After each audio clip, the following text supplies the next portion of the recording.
And Arkansas defensively, Jake Beckett is homegrown, played at Catholic High School right here in Little Rock.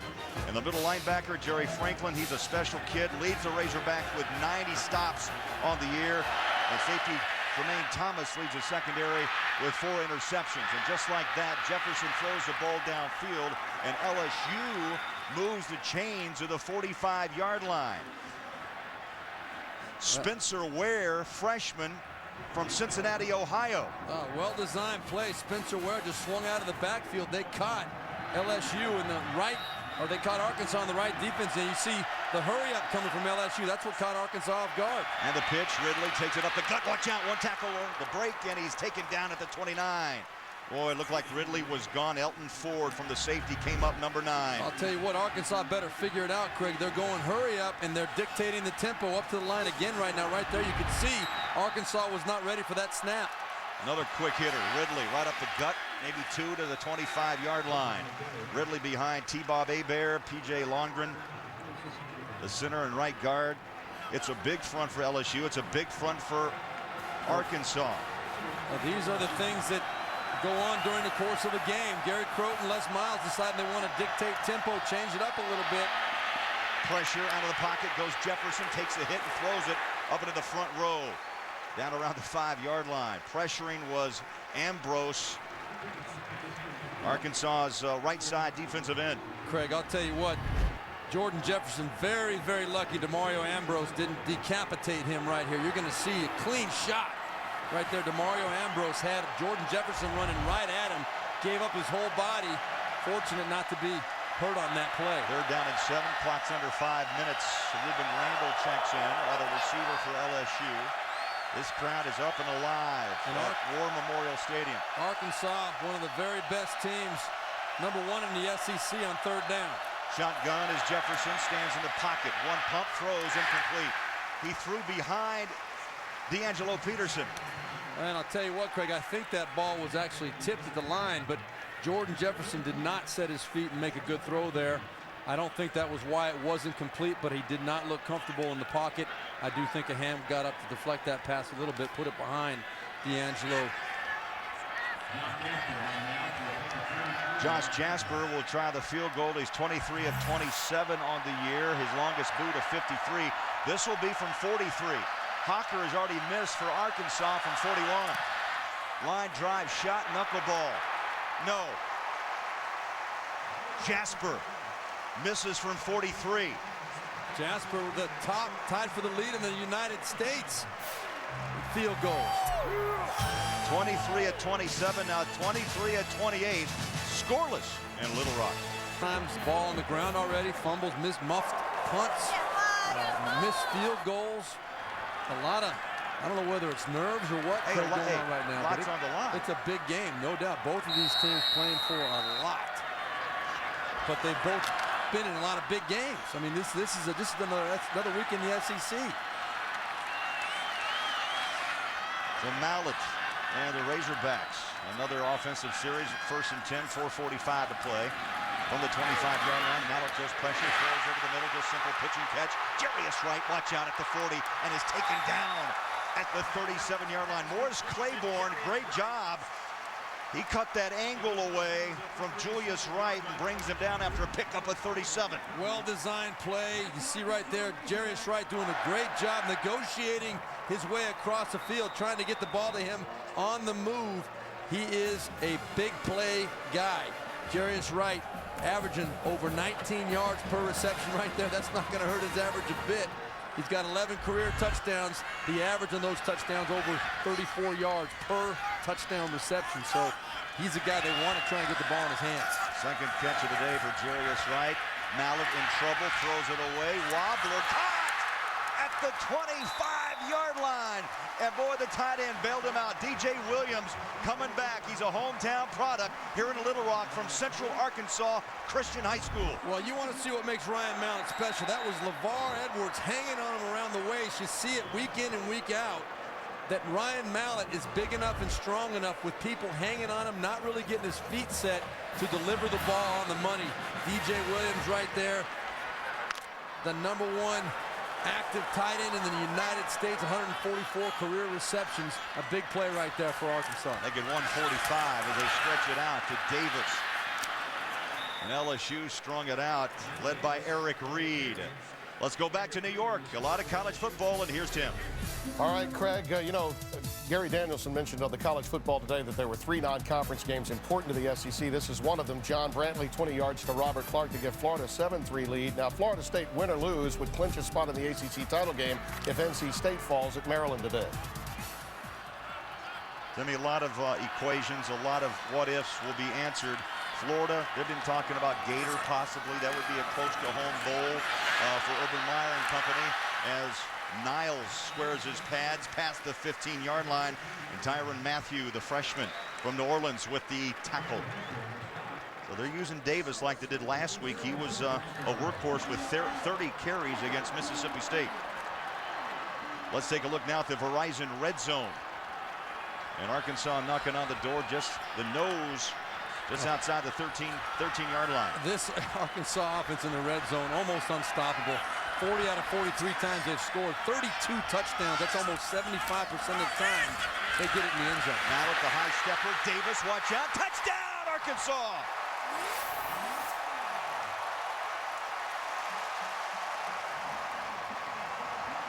And Steve Berline, when you have an O-line that goes over 320 per man, Bailey, the right guard at 323, Dominguez, the right tackle at 329. The seas parted, and Davis ran through it like a knife. Well, you know what else it is, Craig? If there is one weakness in this LSU defense, it's run defense. They're great against the pass. They're great against, you know, they keep teams from scoring, but people have been able to run the football on them right there. Great example. Hocker, 51 of 51. Now 52 of 52 on point after attempts. Watch the right side, and that wall and the cutback opens up, and Niall Davis runs in for his 13th touchdown of the season. Davis, 18 years young, puts Arkansas up by 7.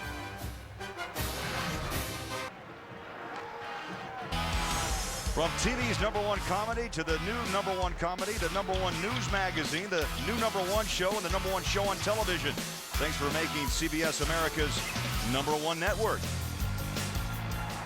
5 plays, 74 yards. Just over 2 minutes off the clock, capped off by Davis's 14-yard run.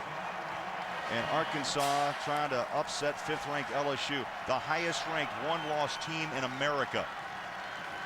Yeah, that was a great job by the whole Arkansas offensive line on that drive, getting Niall Davis up in there on the last couple of plays, especially that touchdown right behind Wade Grayson and DeMarcus Love, who Garrett McGee says he absolutely loves for obvious reasons. He moves people out of there. They like to get behind him as much as they can and kind of ride that wave. Alex Tejada tees it up at the 30-yard line. Line drive kick, and finds its way into the hands of Ron Brooks. Stops. Hit a wall, still on his feet at the 20, the near sideline. And boy, the pads are popping. He is thrown out of bounds at the 32-yard line right in front of the Arkansas bench. And gets up John a little bit. Ron Brooks, great job right there on that return. It was like he ran into a wall of Arkansas pursuers right there. Had the balance to bounce it back outside, get himself up past the 30-yard line.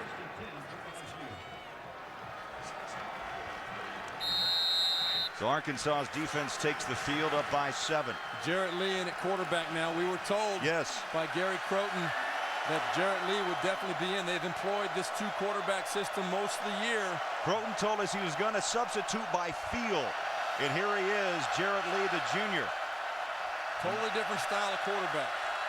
Throws it far side. That ball is loose. Oh, just caught and brought down by Russell Shepard. We go. Clock runs up on 2 minutes to play in this opening quarter. Craig, you were 100% right there. That was a live ball. That's a loss of 5 yards. Almost better letting that ball. Yeah. Actually, would have been the same because it would have gone out of bounds. It was a lateral anyway. So either way, that ball is going to be well behind the line of scrimmage. Not a good throw by Jarrett Lee right there. Well, he's played in 10 games, making 11 now this season, but no starts. Lee shotgun. They spread out 3 wide receivers to the near side. Lee throws. They've got isolation to Murphy. And Richard Murphy bumped out of bounds around the 40-yard line. We go back to New York. Another update, and here's Tim. Hey, Steve Berline, I want you to take a look at the defense here of New Mexico against TCU. Anyone want to guard Antoine Hicks? He's wide open for the touchdown, and they have the lead. Wisconsin and NC State, meanwhile, leading must-win games to keep alive their conference and division title hopes. Timmy, I like that kind of defense. If I'm a quarterback, I love that one. Incomplete on the pass play. I don't think TCU is going to have a lot of problems with the Lobos of New Mexico. I don't see it happening. I do not see it happening. But that is the kind of thing that can hurt TCU, though. You win a game in the fashion they're probably going to win that game, and you might even drop a few points. So Jarrett Lee, his stay on the field is a short-lived one. And back to punt, Derek Helton inside his own 25-yard line. Joe Adams waves it away. That ball came off the side of his foot. That's Helton's foot. And they will walk it up and mark it out of bounds at the 30-yard line. Tomorrow on CBS, a world premiere movie that will touch your heart and leave you smiling. Hallmark Hall of Fame's November Christmas. That's tomorrow, only on CBS. It's that time of year. Hope you had a good Thanksgiving. Christmas around the corner, the holiday season. And what that means is bowl bids are coming out sooner than later. They're coming.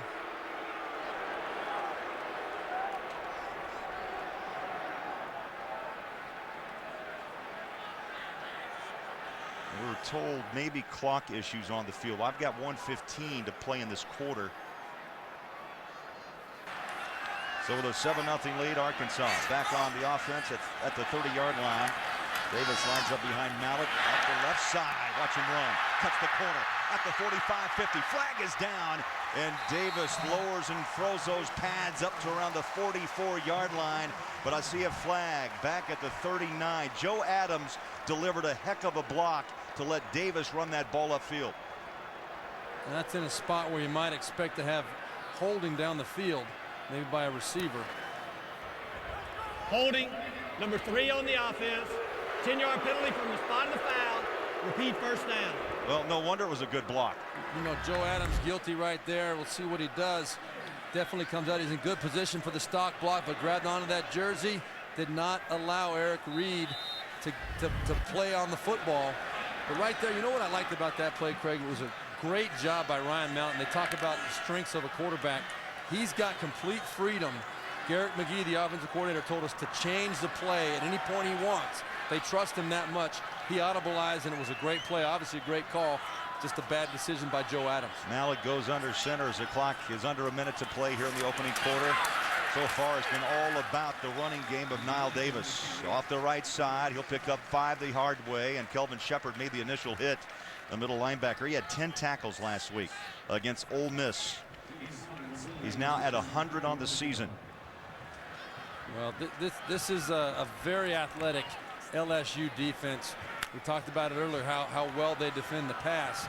But if they don't shut down Nile Davis and really make it a priority to make a statement against his running game, they're going to get sick of seeing number 7 running that football. 3 wide receivers near side. Mallett, good protection all day to throw. Dumps it underneath. And he hit his tight end, DJ Williams, who is fighting for extra yards. 1, 2, 3, 4. Tigers can't bring him down, but they'll mark his progression up around the 35 or the 36-yard line. That ends an interesting first quarter in Little Rock, and Arkansas up by 7. We'll return after this message and a word from your local station.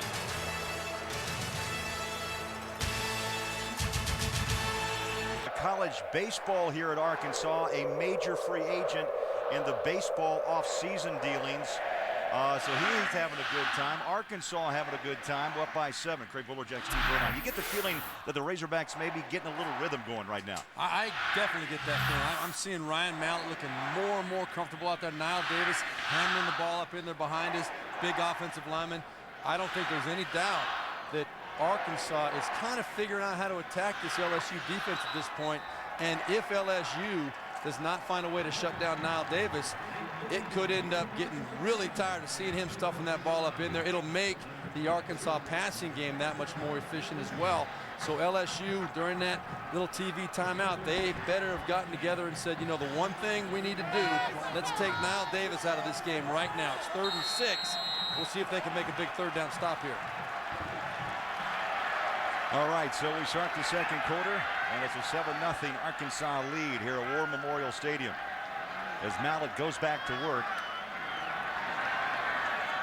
76 yards of total offense for Arkansas in that first quarter. Boy, that was a stretch out catch. My goodness. Kobe Hamilton, his 28th reception of the season. You know, every coach we talked to, and of course the offensive coordinator, Garrett McGee, told us he's got the best set of hands on the team. And right there, Kobe went out and made a grab. But short of the first down, and Arkansas will punt away. They lost the yard. That's the kind of catch you don't want. Good job by LSU right there making a stand. Peterson awaits, and a good punt off the foot of Breeding. Fair catch and contact, or was there an arm up? I was trying to see if he had spotted, and he is knocked to the turf at the 25-yard line. And down is Peterson.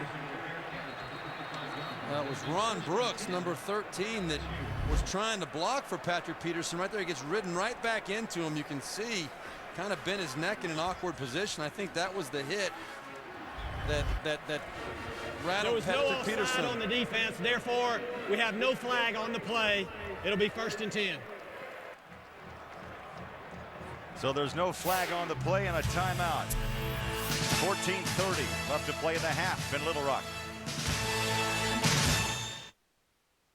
On 8-3 against unbeaten Auburn. And one thing you can't measure, it may look like a mismatch right there, but you cannot measure the value of a coach like Steve Spurrier, who's been there before, who will know how to have his team ready for the big game.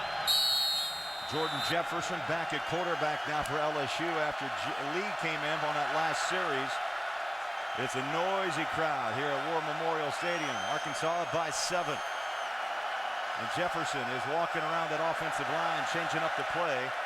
And that play clock starting to run down. They get the snap off, the handoff to Ridley. Good pursuit by the Razorbacks. Winston, along with Thomas in the secondary, just really stringing out that play. Super job by Tremaine Thomas. Right here, you're going to see him just come up and support the run. Meets Stephen Ridley in the backfield, right at the line of scrimmage. You see, that is hard to do, to coach a safety how to get right up in there, be patient, don't sell out, don't get aggressive and overly commit yourself one way or the other. Stay in position, make the tackle, wait for your teammates to come on over and help you out. Did a great job breaking down and makes the stop. 2nd down 10. Shotgun is Jefferson. And off again Ridley, and is hog-tied at the 26-yard line. Tenarius Wright with the tackle off the right side.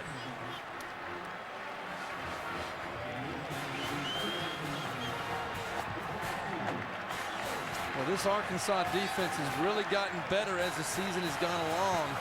Kind of mirrored how this offense, their offense has picked up the running game. Their run defense has gotten better. They've gotten better on 3rd down. They've only given up about 22 points a game in their last 5 games, which is a marked improvement from where they were the first part of the year. LSU 0 for 3 on 3rd down conversions this afternoon. Out of the pocket, Jefferson has room to run. He'll pick up the first down and hustles out of bounds at the 37-yard line. The dangerous feet of Jordan Jefferson. You saw the defensive coordinator, Willie Robinson, for Arkansas on the sideline there a minute ago. When you mention Jordan Jefferson, the first thing that he says is, man, we have got to keep him between the tackles. You let him get outside on the edge, he can hurt you. And he can hurt you anywhere in the field when he gets going if he's got that kind of room. But you definitely don't want to let him break, contain, and get to the edge like that. You know, Steve, you know this. I mean, you were on your back a lot, right, in the NFL and in college. But no, it's rare you get a quarterback with positive yardage and running. Jefferson steps up on a dart right on the button. Tolliver to the 29-yard line. So Jefferson shows you what he can do with his feet and comes back and throws a rainbow for 32 yards to Terrence Tolliver. Well, just a bust by the Arkansas defense. There was a fake reverse coming around. Jordan Jefferson very patient with his fake, to the receiver coming around, and that got Terrence Tolliver the time that he needed to get open up the field. There was no safety help, so an easy throw and catch for LSU. 1st and 10, Tigers at the 29-yard line of Arkansas. Jefferson shotgun. Play action on the rollout. Steps up, throws, got a man far side, bumped out of bounds.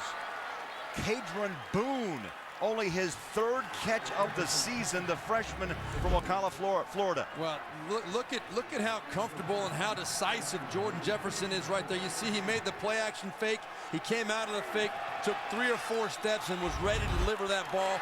No indecision. Cadron Boone, a nice route over the top, but a very, very good throw. The last couple plays by Jordan Jefferson, very impressive. How about the last 3 plays? A pickup of 13, a 32-yard pass, and that goes for 24. Ridley right alongside Jefferson. 1st and goal. Ridley bumps outside, spinning, pushing. Touchdown, LSU.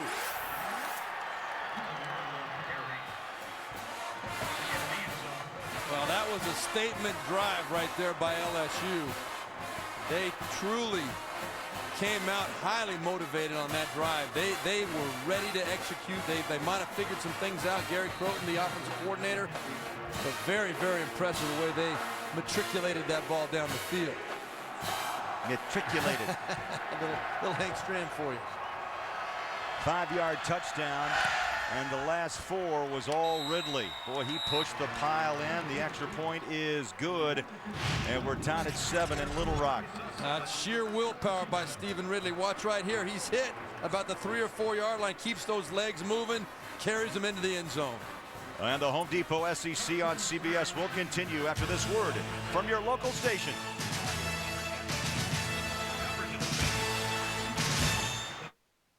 TV's #1 news show, Hawaii Five-0, Monday, only CBS. It's a 403 horsepower, 6.2-liter V8 nutcracker. The 2011 GMC Sierra. During the GMC holiday event, get 0% financing plus $1,500 allowance on Sierra, plus no monthly payments until spring. It's our best offer of the year. See your North Texas GMC dealers. They're the unsung heroes on the sidelines of burgerdom, the humble onion ring. But with the new Whataburger 531, they're finally getting their due. 5 pickles, 1 creamy pepper sauce, and a blend of cheeses, all topped by 3 golden onion rings. Welcome to the big time, my little breaded buddies. What a burger! Just like you like it. That drive, 56 passing, and don't forget the 13 yards he ran on 3rd down and 9. Well, he just maybe putting Jarrett Lee in the previous series is what motivated Jordan Jefferson to come out and make a statement on that drive, but he looked like a different quarterback. The first couple of drives, his feet were not set. He was kind of throwing the ball off balance, not aggressively. That drive, he made some good, solid decisions and throws. Lance Ray set to return the kick for Arkansas. It's a short kick, angled to the far side, takes a bounce at the 12. Is picked up, and the Razorbacks will have 5 field position inside the 30-yard line. They'll mark him out at the 28. So we're tied at 7. And Mallett is set to go back to work.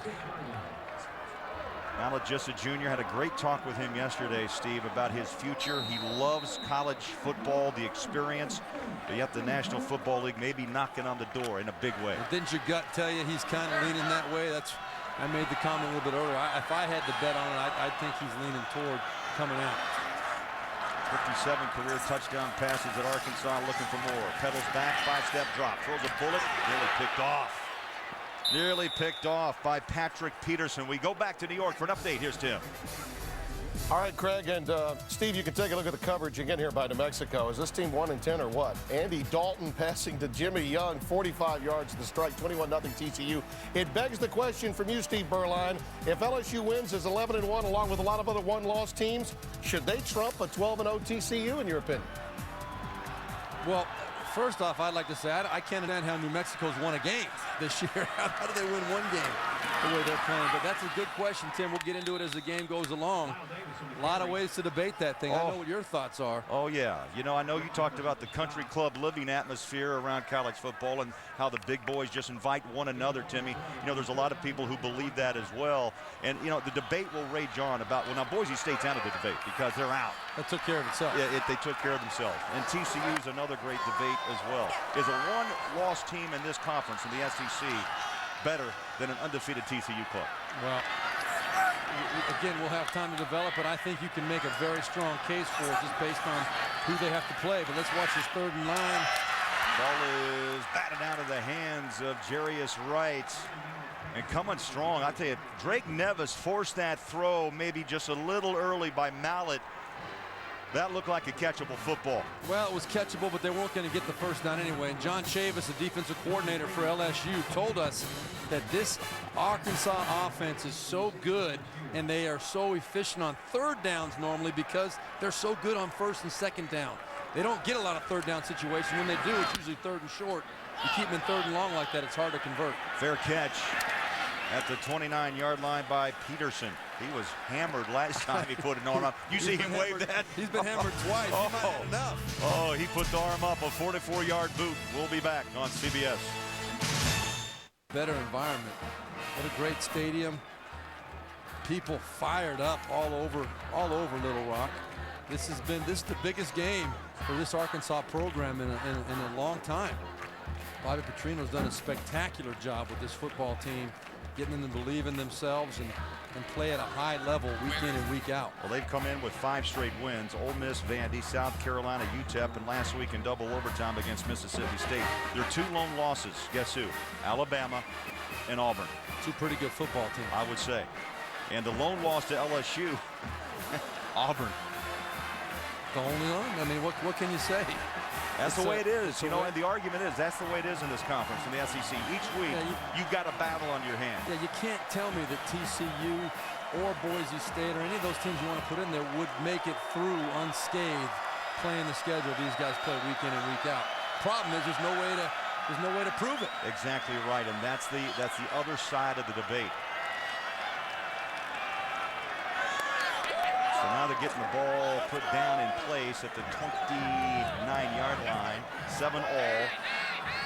You know, one last comment on that topic, though, Craig. You know, all the people we've talked to over the last couple days about that particular question, does a one-loss team from the SEC deserve the right to play for the national championship? What was the overwhelming majority of answers we got? I don't think there was anybody that said no. So, you know, obviously you can understand why they feel that way.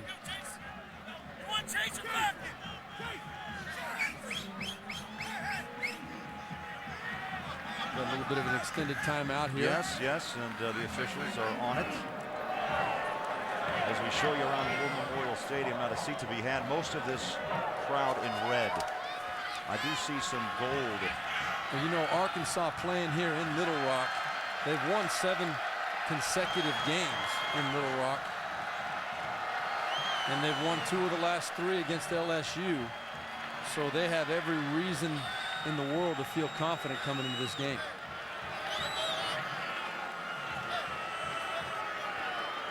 With 10:49 left to play, we've got a stoppage on the field. Crowd getting a little restless.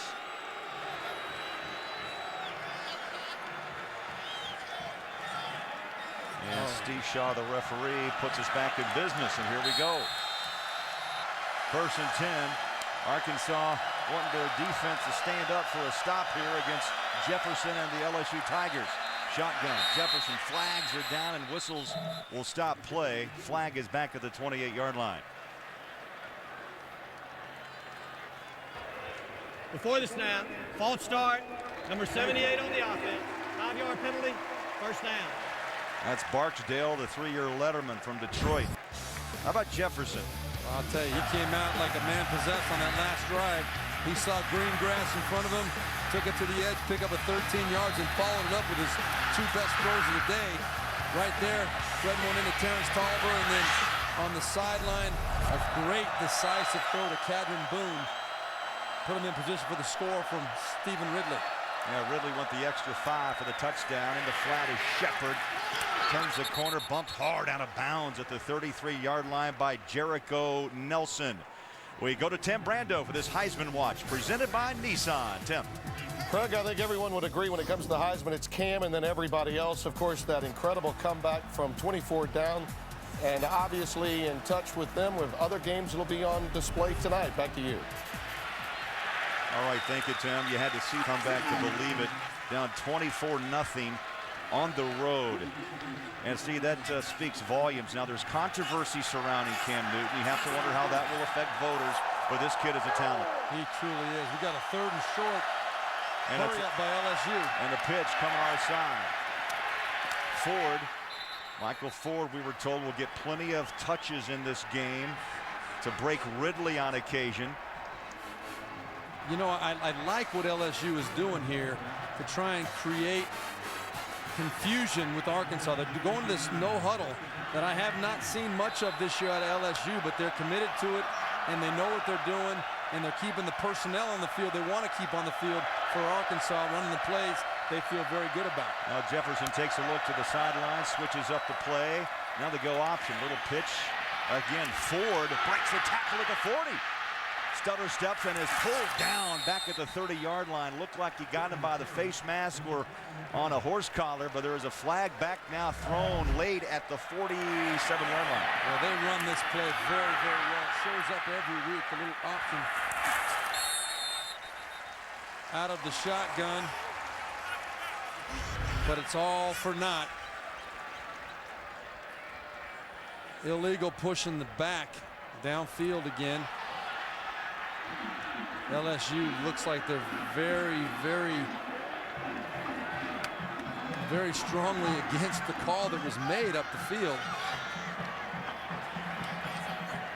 And those are the hidden yardage plays, Craig, that really, really can break your back. When you look back on why you won or lost the game, you had about a 15-yard gain. Instead it ends up being a 5-yard loss. It's a 20 yards of hidden yardage that LSU will not get back.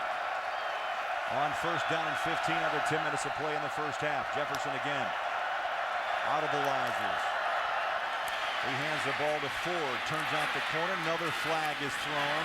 And maybe a yard the hard way to the 43-yard line. That was Krim to safety, but another flag back. And it's sitting right there in front of us at the 30. Dynamite at times on this drive remains on the field for LSU on a 2nd down and 22. Clock under 9 minutes to play here in the 2nd quarter. Jefferson, shotgun calls for it. Play action. Pocket collapses. Out he goes. Has room to run. Throws a slingshot, and it's incomplete. It was Ford, the intended receiver. That was just a simple off-balance throw by Jefferson, incomplete. And Jordan Jefferson's really got no excuse not to make that throw. Great job avoiding pressure, getting outside. He made a good, smart decision trying to find Ford. He had an easy throw. He was only about 6 or 7 yards away from him. Jordan Jefferson, a good thrower on the move, but just a bad throw right there. Would have been able to pick up another 8 or 10 yards and put him in at least a possible 3rd down conversion position. Now 3rd down and very long. How about 22? 4 wide receiver set, 3 set up to the near side. Jefferson, high snap, brings it down. Pressure from the corner, steps up in the pocket, throws, ball is up, and caught by Shepard at the 49-yard line. You know, that ball should have been intercepted. Now I have no doubt in my mind at midfield, Les Miles will go for this 4th and 1. That ball should have been intercepted by Ross Rasner. Are you going to say the Mad Hatter is going to go for it? I think he is. No, you know what? What do I know? He's sending the punter out. It's 4th and 2. I thought it was more like 4th and 1. I wouldn't have been surprised if in that situation he wouldn't go for it, though. Here, Arkansas has to be careful and aware of a fake possibility. Jasper, the punter, with a pooch punt, lifts it high. Nice punt. Jericho Nelson, the fair catch inside the 15. So the Mad Hatter plays it safe. 7-all in Little Rock. Sports provided by MetLife. What a scene that is. War Memorial Stadium.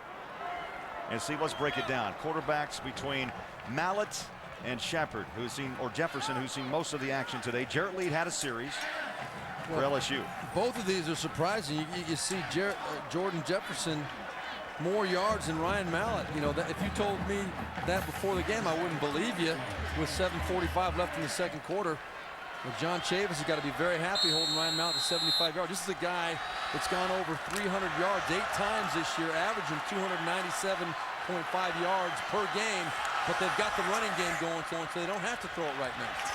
That leaves the SEC, and they stay on the ground. Spinning out of a tackle is Davis, the sophomore from Missouri City, Texas, knocked out by Nevis, who's been active today. He's got 10 career sacks. He's been bringing pressure on Mallett all afternoon. It'll be second down and long as we're under 7.5 minutes to play. Interesting ball game. A lot of nerves early. A couple of missed field goals. If you joined us late, Zach Hawker from 41 missed. Jasper, a sure-footed kicker, missed from 43, and we're tied at 7. Second down and 9. Mallett pedals back, lobs it, got man coverage up top. He got help from the safety, and that ball's incomplete. And let's go back to New York. Busy day. Here's Tim. All right, fellas. Christian Ponder's going to hit Rodney Smith with a 39-yard strike to give Florida State a 17-7 lead over Florida. Now, the Seminoles need NC State to lose today to clinch the ACC Atlantic. Right now, NC State is winning. That would need to happen for them to play in the ACC title against Virginia Tech. Back to you. All right, Tim. Thanks for the 8. Boy, struggled this year for Urban Meyer and company. You lose Tebow, look what happens, huh? Man, I'll tell you, he's not used to that at all. Mallett's had some troubles with the throws. 2 of his last 5 for a -2 yards. He'll go back to the air up top. Right on the button. Watch out. A breakaway. Kobe Hamilton at the 30, 20, 10, 5. Touchdown. And that is what you cannot coach. You can't coach someone how to make that throw. 85 yards. We were just talking about the woes of one Ryan Mallett, and just like that, he turns it on, up and over the top. Hamilton races for his 5th touchdown of the season, 85 yards. Well, big plays are what cost LSU last week. They were able to come out with the win against Ole Miss, but John Chavis very concerned about the big plays. That one right there, Carnell Hatcher, the safety, just took a bad angle, missed the ball. Hawker, the extra point is up and good. And this crowd roars to life at War Memorial Stadium. An 85-yard strike. 15th time this season Arkansas has found the end zone 3 plays or less. That one covers 85. Arkansas up on top of LSU, 14-7 here on CBS. Now 3 plays, 86 yards, 53 seconds off the clock, and Hamilton races 85 for the go-ahead touchdown. Mallett has now, Steve, thrown a touchdown in 24 of 25 games that he's played at Arkansas. And that is the school record right there, 58. You know, he just continues to improve and impress, and you can see him just blossoming during the course of this season. They don't come along like him very often. Well, he throws a long ball. That's the 12th time in his career he's tossed a touchdown to 50 yards or more. That one covers 85 as Peterson takes it at the 5. Has room. Watch out. Dangerous at the 25-30. Peterson turns it on at midfield. Makes a cut. Stumbles out of bounds at the 44-yard line. We just got a taste of Patrick Peterson. Well, big players make big plays. Big-time players make big-time plays. You're going to see there's not a whole lot of fancy stuff going on here. He sets it up perfectly by being patient, wait until the right time to make his break to the outside. He got the angle, and he's got the speed to get to the edge. What a tremendous athlete this guy is, and he's the kind of guy that will step up and make a play when his teammates need him to step up and make a play. And we have an Arkansas player down on the field right now. DeAnthony Curtis on the special teams is down. You know who saved that touchdown? Tejada, the kicker. Pursuing, or whether you're trying to block or run with the football, very, very difficult to get someone to, you know, go out of there and not hold back at all. Peterson's return sets up LSU 1st and 10 at the 42-yard line. Great tackle Ridley is upended by Tremaine Thomas. That's textbook. I'm impressed with Tremaine Thomas, his ability to tackle in the open field right there. Stephen Ridley. Aren't many guys that want to try and tackle him one-on-one in the open field, but the break and the angle that Tremaine Thomas came and the decision to go and be aggressive at him, right on the money every time so far today. Ridley closing in on 1,000 yards this season. Jefferson, the keeper, upended, ball's out. Was he down? They're going to whistle that ball down at the 30-yard line. Williams and Nelson, the two outside backers, in on the tackle for Arkansas. Well, Jericho Nelson's the one that makes the hit. Unfortunately, it's about 10 or 12 yards up the field. Knocks that ball out of there. Good hit by Jericho Nelson. And Jordan Jefferson will pay the price if he keeps taking it up in there like that. A gain of 13, nearly breaking it, is Ridley. Tackled at the shoe tops at the 22. Williams in on that tackle once again for Arkansas. So LSU methodically moving the football down the field, and it's that hurry-up offense. Every time they've gone to that quick toss out of that hurry-up offense, it's been a very successful play right there. 8-yard gain for LSU. Ridley just went over the 1,000-yard mark, the 13th Tiger to do so. He'll get the handoff again, dances. He went right back up the middle and picks up 2. There was nothing there, and he picks up the first down. Well, what makes Stephen Ridley a special runner and been so successful this year is he's patient. He understands the blocking schemes in front of him. He doesn't get excited and try and rush the play before it's there. He knows where his blockers are coming from. He gets up on their heels and takes what's there, but he's got the ability to bounce it and make more if there's an opportunity. I formation on 1st and 10 at the 19-yard line. Under center, Jefferson again. Throws a dart, hot slant, caught and dropped is Ruben Randall. You've got to have a good arm to make that play work. Come off the edge, Steve, and then you've got to just put it on a rope. And I keep mentioning the same thing. He's making decisive decisions, quick and decisive. The ball's out on time and on the money. On the pitch, Michael Ford pushes. A flag is down on the pile, and they'll stop his progress at the 15-yard line. And guess who it was coming off the edge with the immediate penetration again? Tremaine Thomas getting in the backfield, causing problems.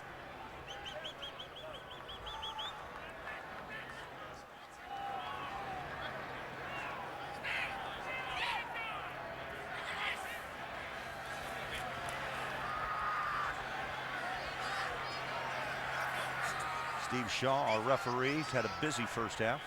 A lot of discussions going on down there. Personal foul, face mask, number 58 on the defense. That penalty will be half the distance to the goal from the previous spot. Automatic first down. That's Demario Ambrose, senior from Mobile, Alabama. Not the time to get a personal foul called as the opponent is marching inside the red zone. No, especially when you have a good, solid tackle and play and support there from your teammates.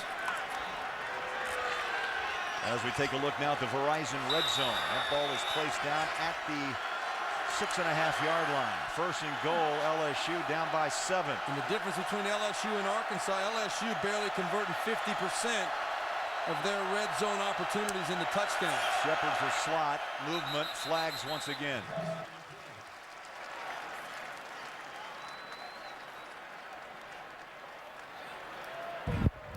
Before the snap, false start, number 76 on the offense. 5-yard penalty, remains first down. That's Chris Falk, Steve, the redshirt freshman from Slidell, Louisiana. And that's how you bury yourself. Coach Miles knows those are the kind of plays that really kill you over the course of the game. You got first and goal from the 6-yard line. Now it's first and goal from the 11. That's why you're only converting 50% of your red zone opportunities into touchdowns. Sixth flag of this first half. On play action, Jefferson dances, still has room to run, breaks the tackle, skips and nearly slid down. Now he takes his seat at the 11-yard line.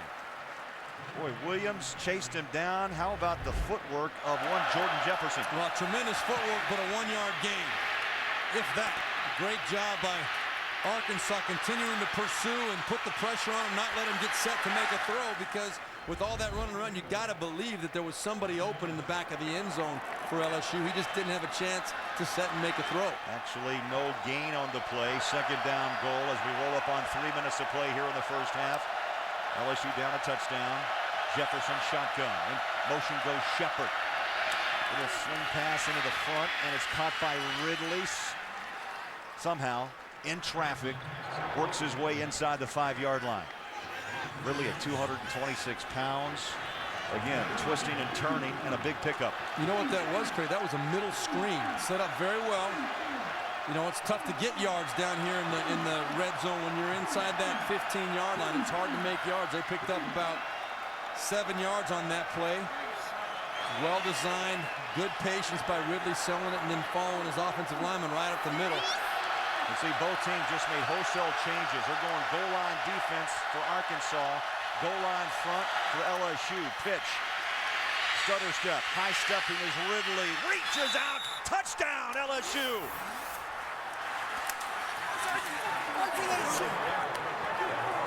Power and speed. Ridley. No doubt about it. That play was played extremely well by Arkansas. I thought it was a great call in that situation by Gary Croton to go to the option from a goal line formation, but played well and read well by Freddie Burton, the linebacker, just didn't make the tackle. Ridley's patience is what made that play happen again. The previous play is under further review.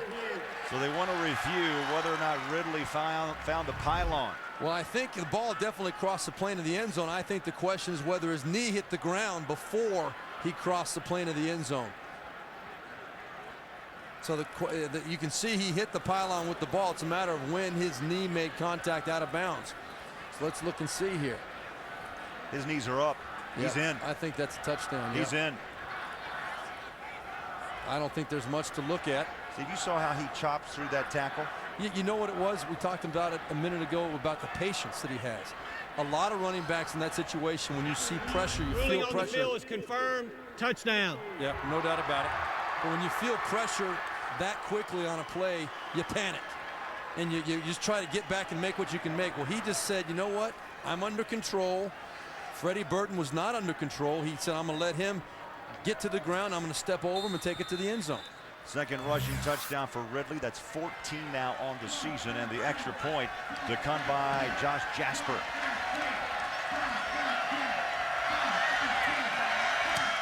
And splits the uprights, and we're tied at 14 in Little Rock. 2:20 to play. What do you know? We got a nail biter. You got to take a knee, I'm sure, here.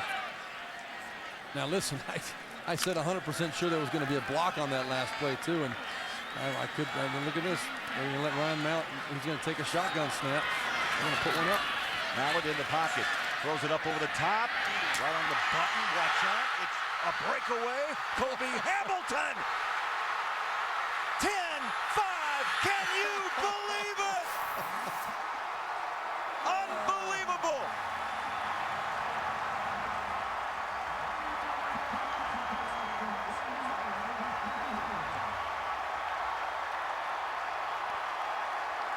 Steve Berline, you have to see it to believe it. That is almost more surprising than what happened last night in the Boise State game on the Hail Mary.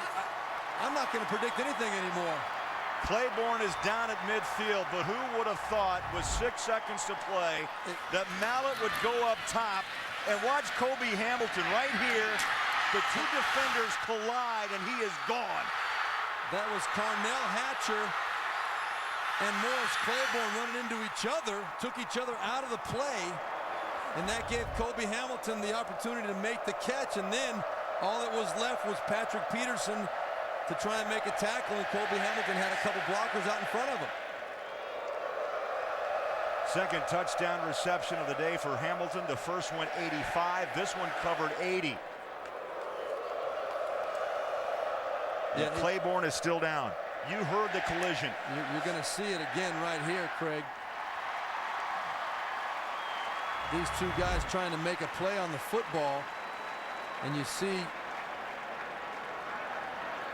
both of them trying to make the play, and that was Carnell Hatcher that just totally caught Morris Claiborne by surprise. And good to see Claiborne up. The sophomore had 8 stops last week in that wild game against Ole Miss. And you know, Eric Reed actually had a chance, I thought, looking at that last replay, to come in and maybe make the tackle. I don't think he expected Kobe Hamilton to cut back in front of him, but I think he could have, with a little bit more effort, made a tackle on that play. Arkansas, the extra point. What a half. What a half in Little Rock. Who would have thought? 6 seconds to play. Mallett dials up deep, takes it right over the top, and Kobe Hamilton rumbles 80 yards to put Arkansas on top of 5th-ranked LSU, 21-14. Mallett with his 29th touchdown toss of the year. Mallett says 6.2 seconds, plenty of time. That ends a wild first half. 21-14 Arkansas. We take you now to Tim Brando in our New York studio. Tim. All right, Craig, if it can, it will happen on CBS. Coming up, the Geico halftime report. Spencer, Archie, Gary, and I will have all of today's action, including the Big Ten's best shots to make the BCS, after this word from your local station.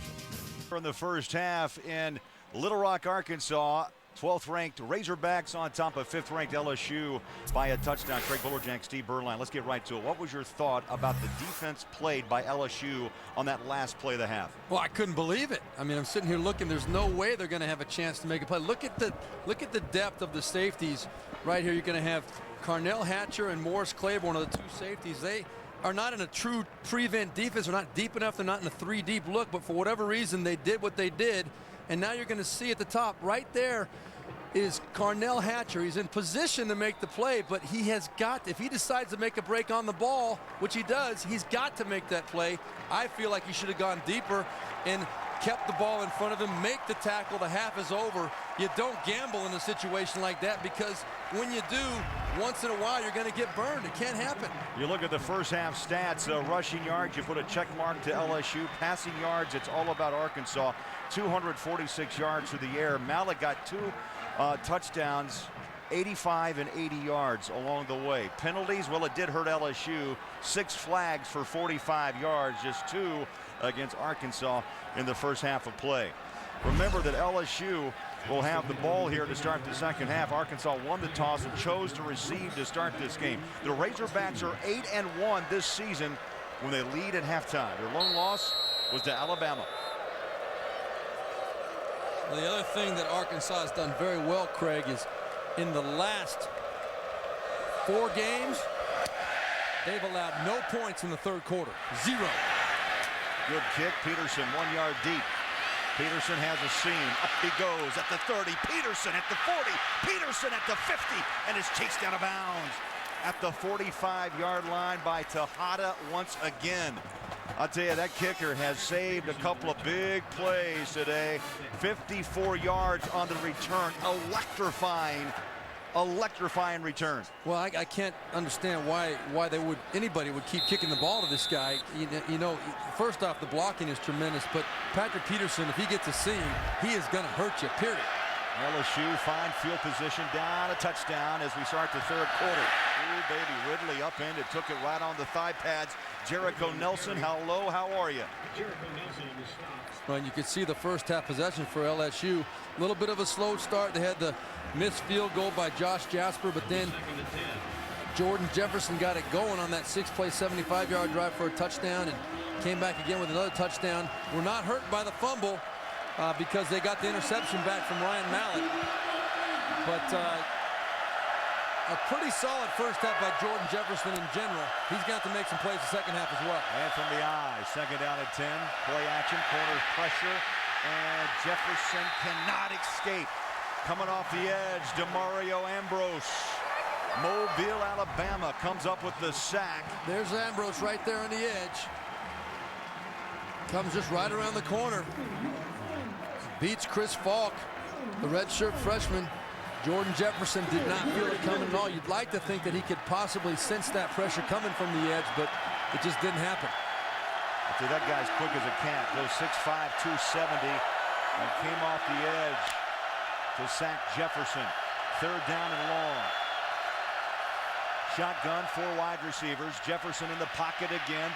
Flushed, has room to run at the 50, 45, 40, and finds his way to the 36. Very close to a 1st down. It looks like where they're spotting it, Craig, it's just short of the 1st down. DeKenta Jones in on the tackle. We're talking about a football short at the most, I think, the way it looks from up here. Officials are going to bring the chain gang out. See if it can't get over the arm of Jefferson, and when he has to, he can turn it on. The wheels on this kid are amazing. 6'5", 225 pounds, and has some moves like the tailback. Oh yeah, when he gets that motor going, when he gets those wheels spinning, he is a hard man to bring down. He can accelerate quick and make you look pretty bad. Going to be about a nose. You're right, good eyes. About half a football. 5 or 6 chain links. Now what do? 4th down, you're down a touchdown. Les Miles, will he put on the Mad Hatter? No, they're going for it this time. They're going for it. I don't think you'll see a whole lot of trickery in this situation. I think with Stephen Ridley, I think they're going to try and pound it up in there and get that yardage. You may see Jordan Jefferson on the quarterback sneak as well. Well, this team, LSU, is 2nd best in the nation in 4th down conversions, 10 of 11 this season. Florida State has gone 5 of 5. LSU 10 of 11. 4th and inches at the Arkansas 36-yard line. Sneak. It is a sneak. And Jefferson pushes that big body past the 35-yard line. And they'll move the chains. 1st down, LSU. Well, you can see by how tight Stephen Ridley was lined up in the backfield that it wasn't going to be a running play to him. He was going to try and get up in there and push. You can see right there in the back. He's pushing Jordan Jefferson from behind to try to give him the impetus to get across that 35-yard line. Well, the nose just on it. So Ridley pushes the pile. And LSU with fresh downs. I formation.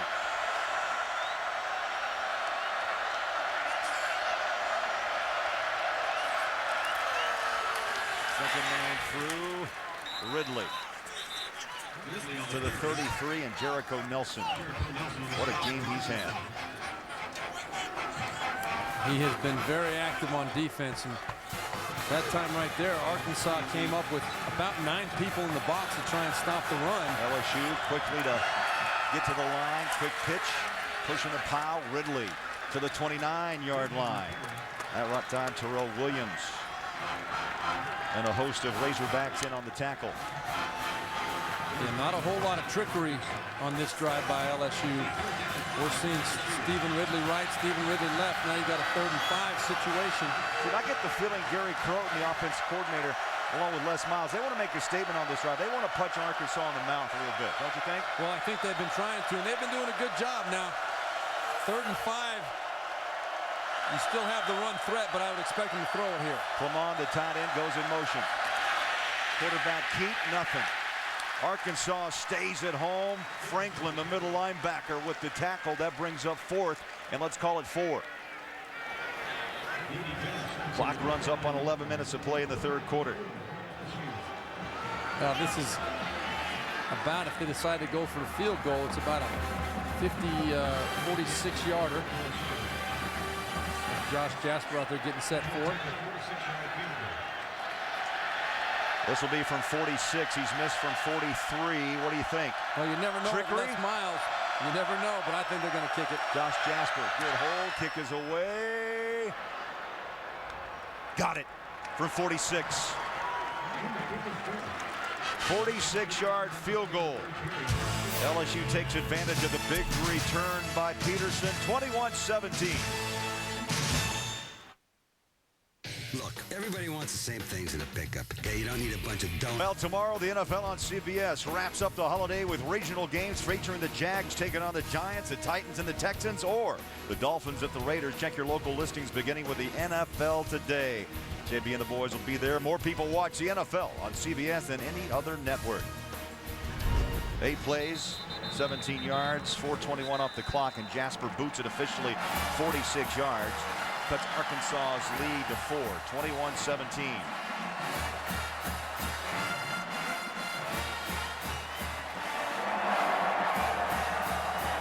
you get 3, Steve, off of the Peterson return, and you wake up Arkansas a little bit.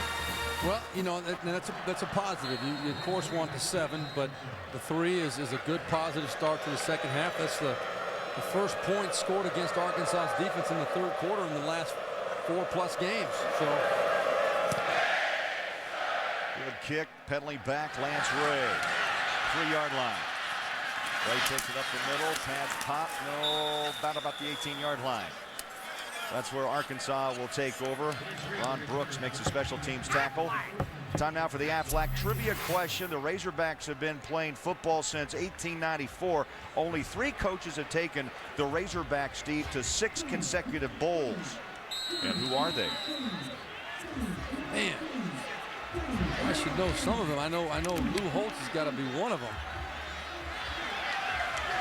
We'll reveal the answer a little bit later. Frank Broyles for sure, right? He was here for a long time. I figured 6 consecutive.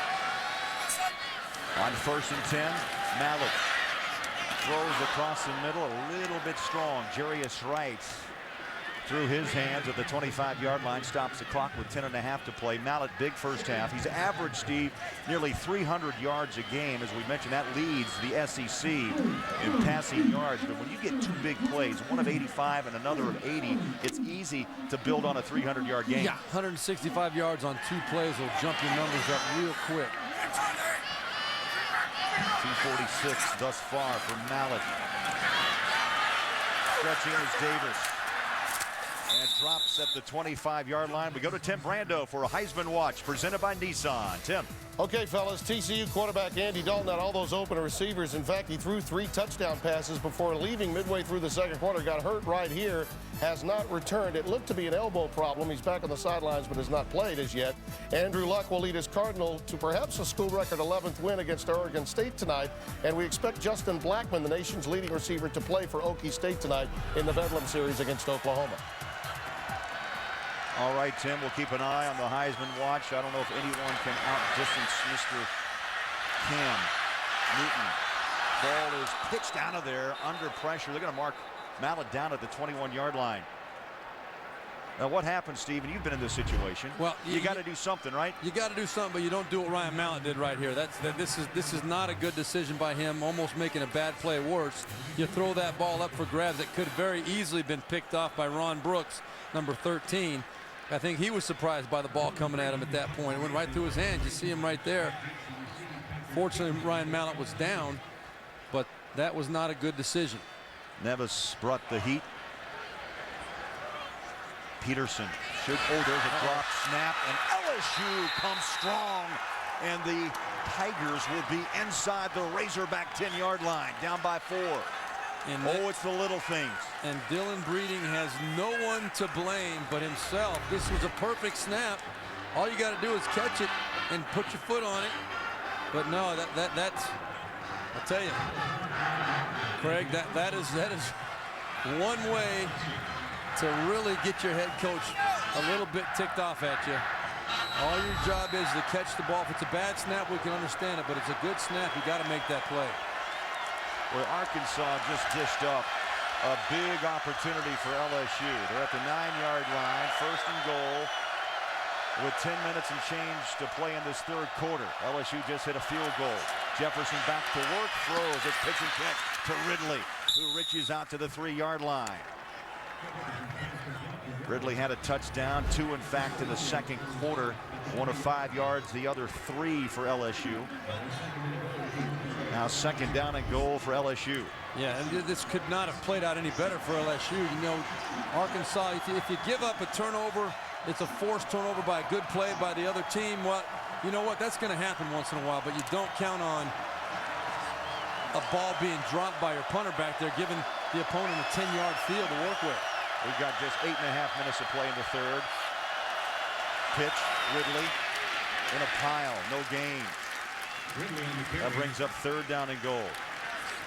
Well, I'm impressed with Arkansas's mentality out there right now. It seems as though that defense is rising to the occasion. 1st and 2nd down, really creating penetration. You got a man down. It might be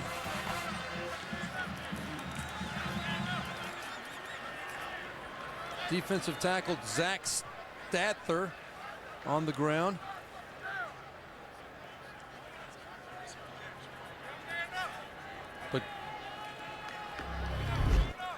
And we'll see Stather. He's coming in from the top of your screen right there, ready to make the first hit. You see that knee right on the face mask. That's that goal line prevent defense. Yep, a heck of a play by Zach Stather on that one right there. Good penetration. Made the play in the backfield, but hopefully he'll be okay coming out of it. Now a timeout, and we'll step aside. 8:09 to play here in the third in Little Rock. 21-17 Razorbacks. Even in the most... There's that last play. He stuffs the hole, but he took a knee right across the face mask. And he's in the locker room. This is a big play on third down and goal after the fumble at the 9-yard line. Jefferson under center. Double tight set. They load up the right side. Jefferson steps, throws, corner pass, jumping, incomplete. D'Angelo Peterson, the intended receiver, and Tremaine Thomas. They went man coverage, trying to get Peterson to get the jump ball. Well, I think Jordan Jefferson wanted to probably put this ball up a little bit higher, where D'Angelo Peterson would have been the only one to have a chance to get a hand on that. He had the size advantage on the outside, but I'll tell you, I think the most valuable player for this Arkansas defense today thus far has been Tremaine Thomas. He has been their go-to guy when they need a play to be made. He's been very, very consistent. I'll give a vote to Jericho Nelson. Those two have really done a job. 20-yard attempt officially now, as the kick is a chip shot off the foot of Jasper. So you get 3 off the fumbled punt, and it's a 21-20 ball game. Arkansas on top of LSU.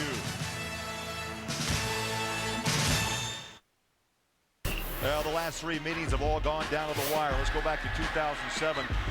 Laterell Richardson intercepted a 2-point conversion pass in the third overtime. Arkansas shocking LSU 50-48.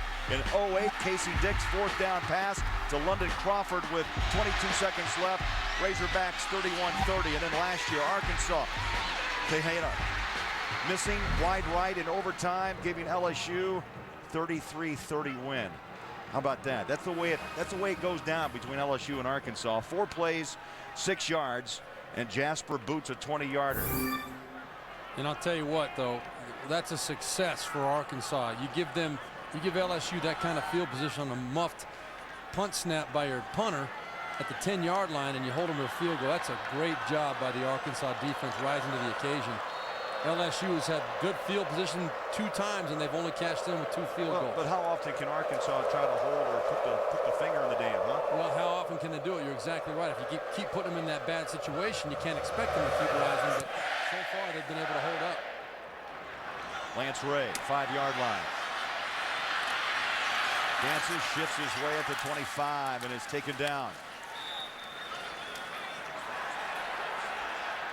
Well, this is kind of the year of the close calls. If you're an LSU fan, you know, you start with North Carolina, you win by 6. Tennessee, we were there.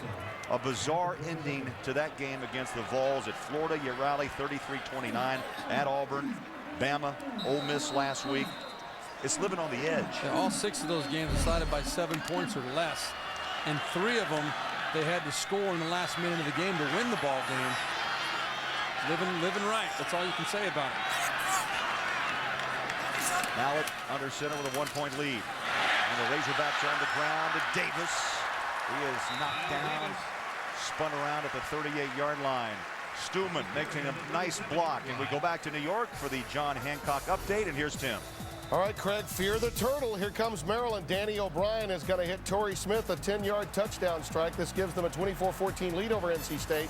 Now remember, Florida State would reach the ACC title game if the Terps, who have scored 24 unanswered, go on to win. Back to you. 24 unanswered. I love it. Fear the turtle. Fear the turtle. Well, we got the Affleck trivia question and we've got the answer. Let's go back and tell you the Razorbacks have been playing football since 1894. Only 3 coaches have taken Arkansas to 6 consecutive bowls. Steve Berline, who were they? Well, I'd say Broyles and Holtz, and I don't know number 3. I mean, Houston Nutt. Oh, my goodness, look at and that. Ken Hatfield. So now just for everybody to make sure we are not giving the answers, I just embarrassed myself again. Mallet on a rope, throws far sideline. That ball traveled a long distance to Jarius Wright. That's a first down at the 50-yard line.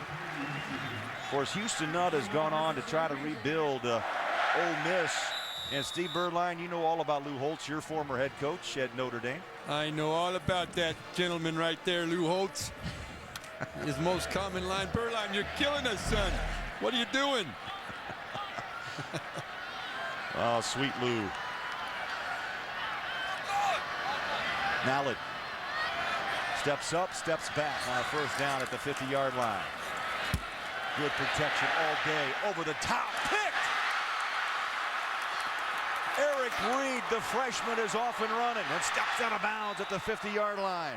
His first interception as an LSU Tiger.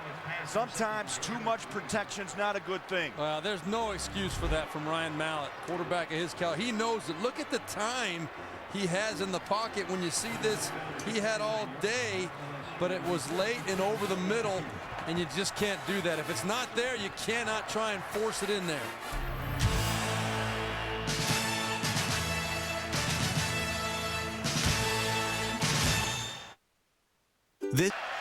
Tolliver and Randall wide lineup, bottom of your screen. Jarrett Lee at quarterback again. He'll get his second call of the day. Ridley is pulled down at the 49-yard line. Now, Gary Croton told us he likes to change the momentum. He'll go with Jefferson. He thought he'd play Lee.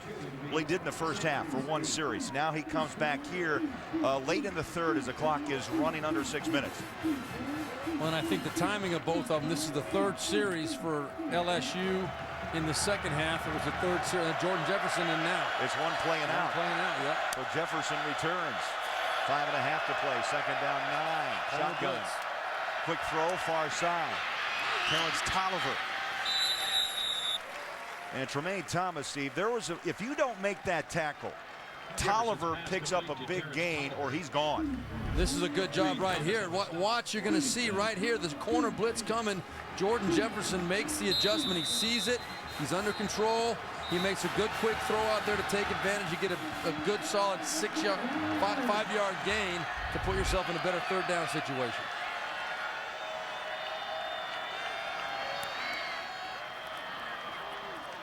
And a very good tackle on the outside, like you said. Yes. One-on-one, you'll take that matchup from an offensive perspective every single time. Now the officials have come to the sideline.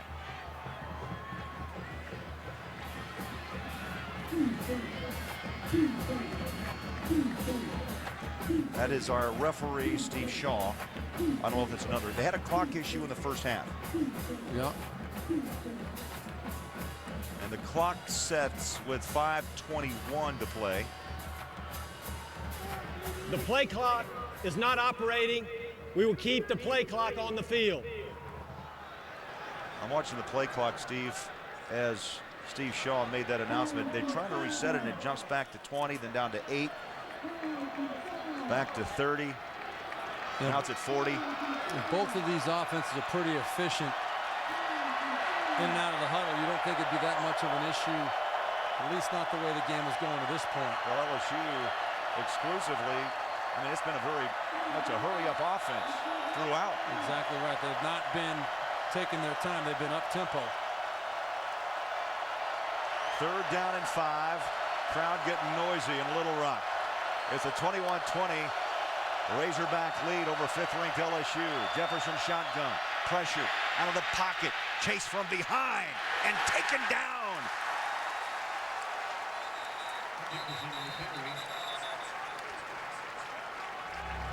Well, that's a great tackle. Great tackle. You got a very elusive quarterback in there. And that was Tenarius Wright again making the tackle. Another sack for him. Think about how difficult it would be, Craig, to try and figure out where this guy's going to make a tackle. He's going in, he's going out. He's very, very elusive. Tenarius Wright, just relentless in his pursuit. Comes up with his second sack of the day, his 7th of the season. Derek Helton will punt. Inside his own 40-yard line, Jericho Nelson awaits. Good punt, turns it over to the corner and bounces into the end zone.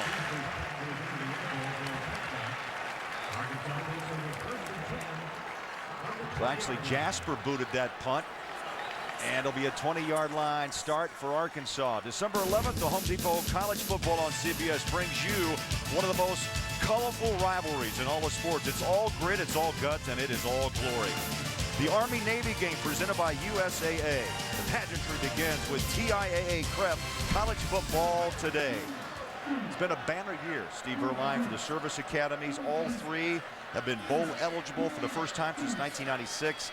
Air Force, Army, and Navy. And if they all three go, history, first time ever. First time ever. And you know, having been a part of the rivalry with all those academies when I played at Notre Dame, I tell you what, these guys deserve it. They play good football. It means a lot to them. They do it the right way. Good to see them all having success. See the easiest part of their day? 2 hours of football practice.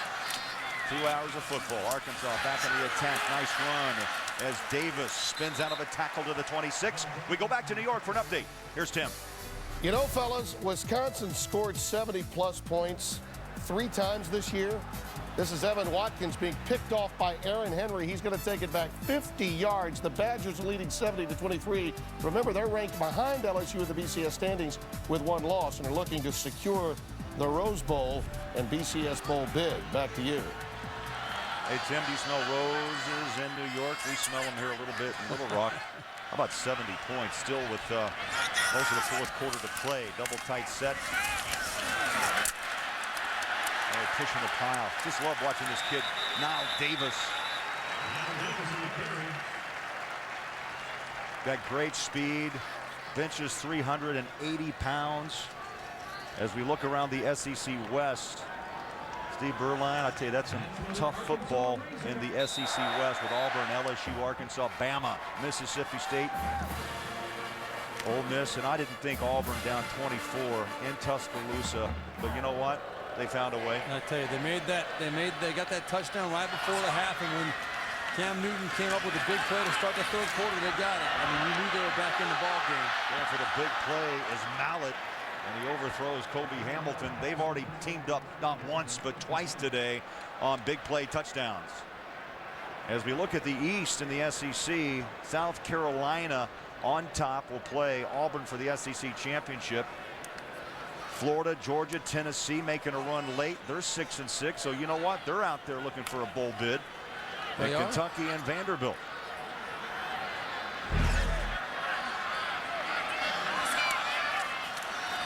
Handoff, not much. Don't forget, we'll have that SEC title game here on CBS, brought to you by Dr. Pepper, Auburn with South Carolina, the old ball coach. What's he got up his sleeve? He's going to have something. You know that. You give him that kind of time. And again, we mentioned it earlier. He's been in that big game before.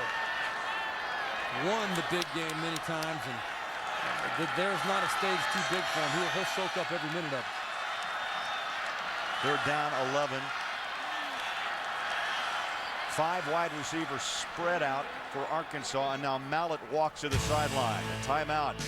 Hogs.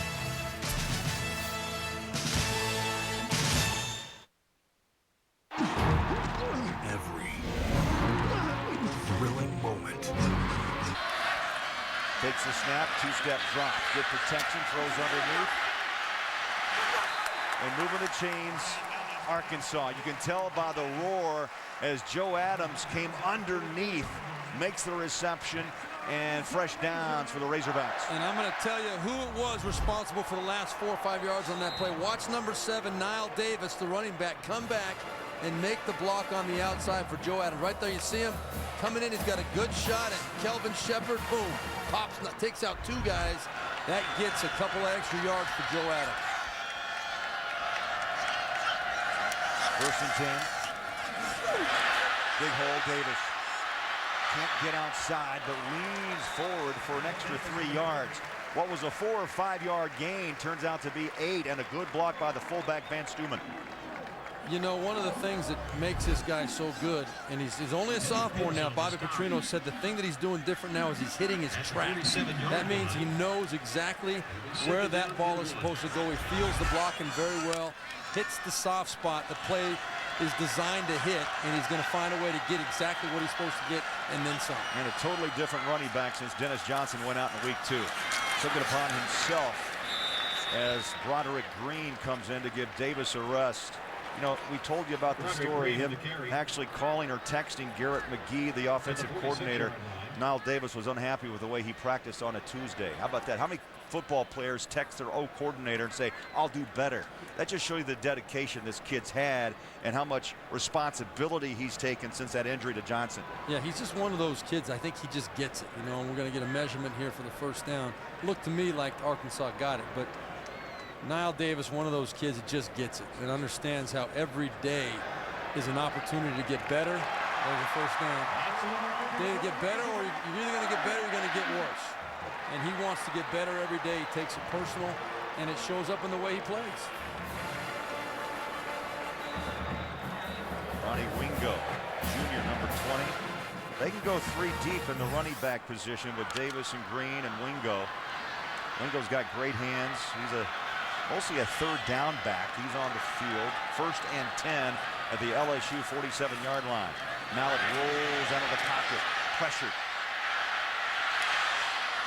Stopped up and then falls forward to the 43.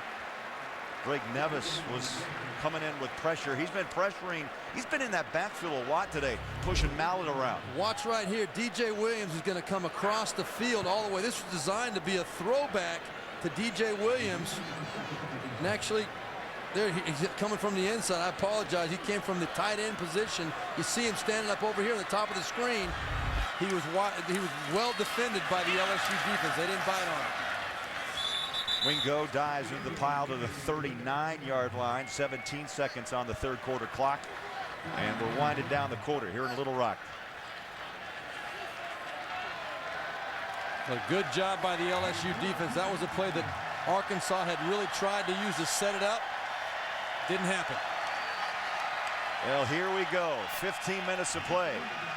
End of the 3rd quarter in Little Rock. Arkansas 21, LSU 20. We'll return right after this message and a word from your local station.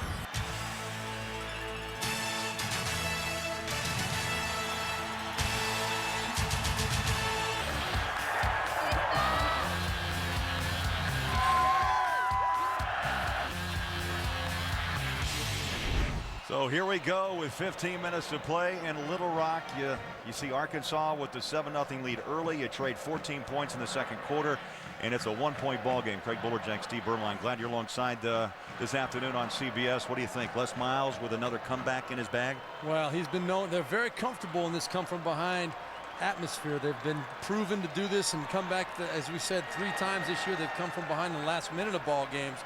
Most of their ball games have been close, especially in the SEC. Big 3rd down conversion here. They've had the momentum in this 3rd quarter, have had opportunities to cash in on touchdowns, but to Arkansas's credit, they've held them to field goals, and that's why Arkansas still protecting a 1-point lead, even though they're not playing too well right now. Well, again, we have a clock issue in the stadium. It's at 14:58, so they're going to keep time on the field. And now the official, Steve Shaw, steps in. Please reset the clock to 15 minutes.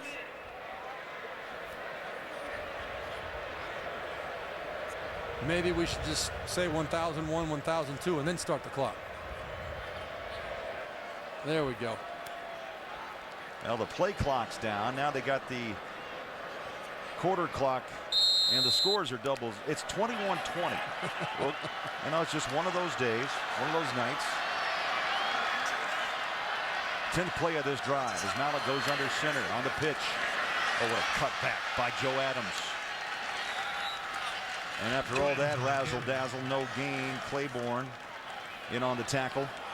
Well, Tyrann Mathieu, number 14, the corner for LSU, was in perfect position to read that play and make the hit for about a 5-yard loss. Great job just getting back to the line of scrimmage. Now Arkansas facing a 4th and 3. And looking like they're definitely going to go for it here. Now they're 7 of 16 on 4th downs this season. They need 3 yards to keep this drive alive at the 39-yard line of LSU. Just trying to draw them off sides. Enough, and Mallett will call timeout. Arkansas, that's their first time out of the half. So they burned their first time out, and we'll step aside down the stretch. 14-17 to play. I still can't get over that last play of the first half. That's a backbreaker. If Arkansas is going to hold on and win this ball game, that's the play you're going to come back to and say, how can that happen?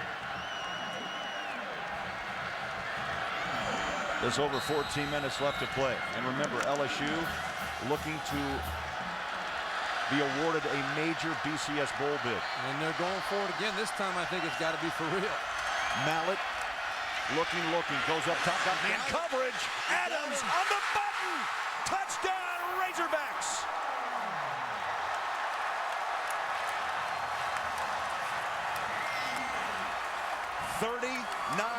yards.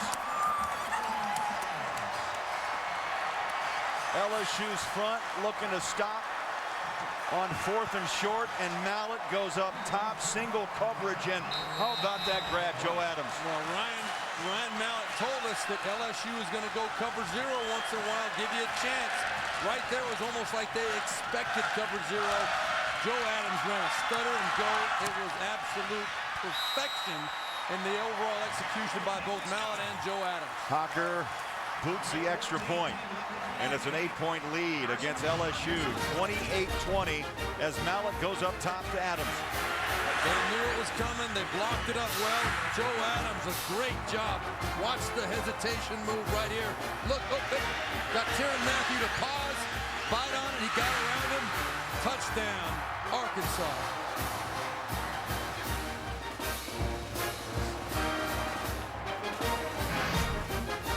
Gorgeous was the play call in that situation, had the guts and the expectation of the coverage the way that Arkansas did. Garrett McGee, Bobby Petrino, they had the right play call at the right time, and the execution was flawless. Mallett now with 60 touchdown passes as the Arkansas quarterback. Tejada puts a foot into it. Let's see if he has to make the tackle again. Peterson inside the 5. Puts on a head of steam. Breaks a couple of tackles, my goodness. At the 30, and then chased out of bounds at the 32-yard line. Right in front of the Arkansas bench.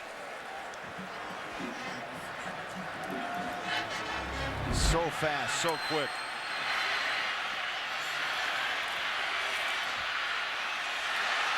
Lateral speed, Steve, is unbelievable. Yeah. He can make you look pretty silly. He's got incredible acceleration. LSU now needs big plays. Down 8, clock 14:04 to play. LSU still with all 3 timeouts. Arkansas with only 1. Keep an eye as we head down the stretch here in Little Rock. Under center is Jefferson. Long snap count from the eye. 5-step drop, good protection, goes up top, got a man, and overthrows his wide receiver. That's Tolliver. Well, now our Red Lobster Scholar Athlete of the Day. Jake Beckett, how about a 4.0? Already graduated with a degree in finance, seeking his master's in sports administration. And Red Lobster's commitment to the investment of our future is shown today by donating $1,000 to the Arkansas General Scholarship Fund.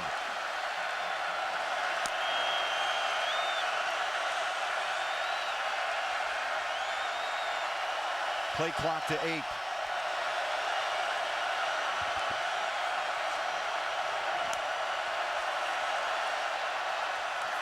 Keeper. And Jefferson is met at the 35, 36-yard line. You know, Beckett told us always wanted to be a Hog. And you know what? It all came true. He said he was born to be a Hog. Born to be a Hog. Little Rock, Arkansas. And he played at Catholic high school. You know, his grandfather George, Father Jay, Uncle Chris. It's all in the family. And you know, he told us yesterday, I know this field. I played my high school football right here. I know the locker room. He had no choice, he said. Crowd is alive as we roll up on 13 minutes of play here in the final quarter. Arkansas smelling upset. Jefferson shotgun, blitz coming over the top. Caught right on the hands of D'Angelo Peterson at the 39-yard line. Freddie Burton bringing the hit. That's just good, solid defense right there by Freddie Burton. Knowing the down and distance, Arkansas came with pressure. They knew Jordan Jefferson was going to try and get rid of it quick. But Freddie Burton let the receiver make the catch in front of him, knew where the stakes were, made the tackle. Now LSU's in punt formation.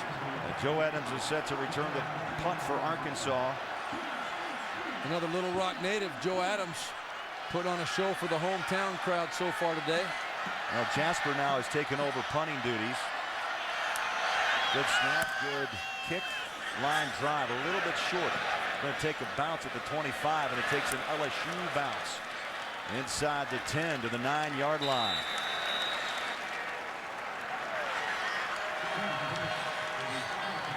"51-yard punt. Just over 12 minutes to play down the stretch in Little Rock. Long before CS impact if South Carolina is to win that game next week. I don't know. I'll tell you, you would think that South Carolina may go to the Sugar Bowl, but it messes up the whole thing. It's going to be hard to figure it out. But then Spurrier versus Chizik, two great coaches. Chizik taking an 8-5 team last year, going up against Steve Spurrier with all the experience in the big games. You got to like Spurrier, give him the edge there. But boy, Auburn's looking pretty good. But then how about Cam Newton? Are the distractions going to finally take a toll on him? I thought maybe they were a little bit yesterday when they were down 24-0. I was thinking the same thing. But he showed what he's made of, came back and responded. I can't imagine him being anything but sky high going into that game next week. Physically, mentally tough, Cam Newton. Just over 12 minutes to play. Arkansas with the ball in an 8-point lead. DJ Williams goes in motion. Mallett throws the other way. Williams makes the catch, weaves his way past the 15 to the 24-yard line. Move the chains, Arkansas at the 24-yard line. Now DJ Williams, you see him right there coming across in motion. Good job with the ball fake by Ryan Mallett. Comes out and you see nothing but green grass in front of DJ Williams. He does a super job on those bootleg package plays of selling that backside seal block and then slips out into the flat.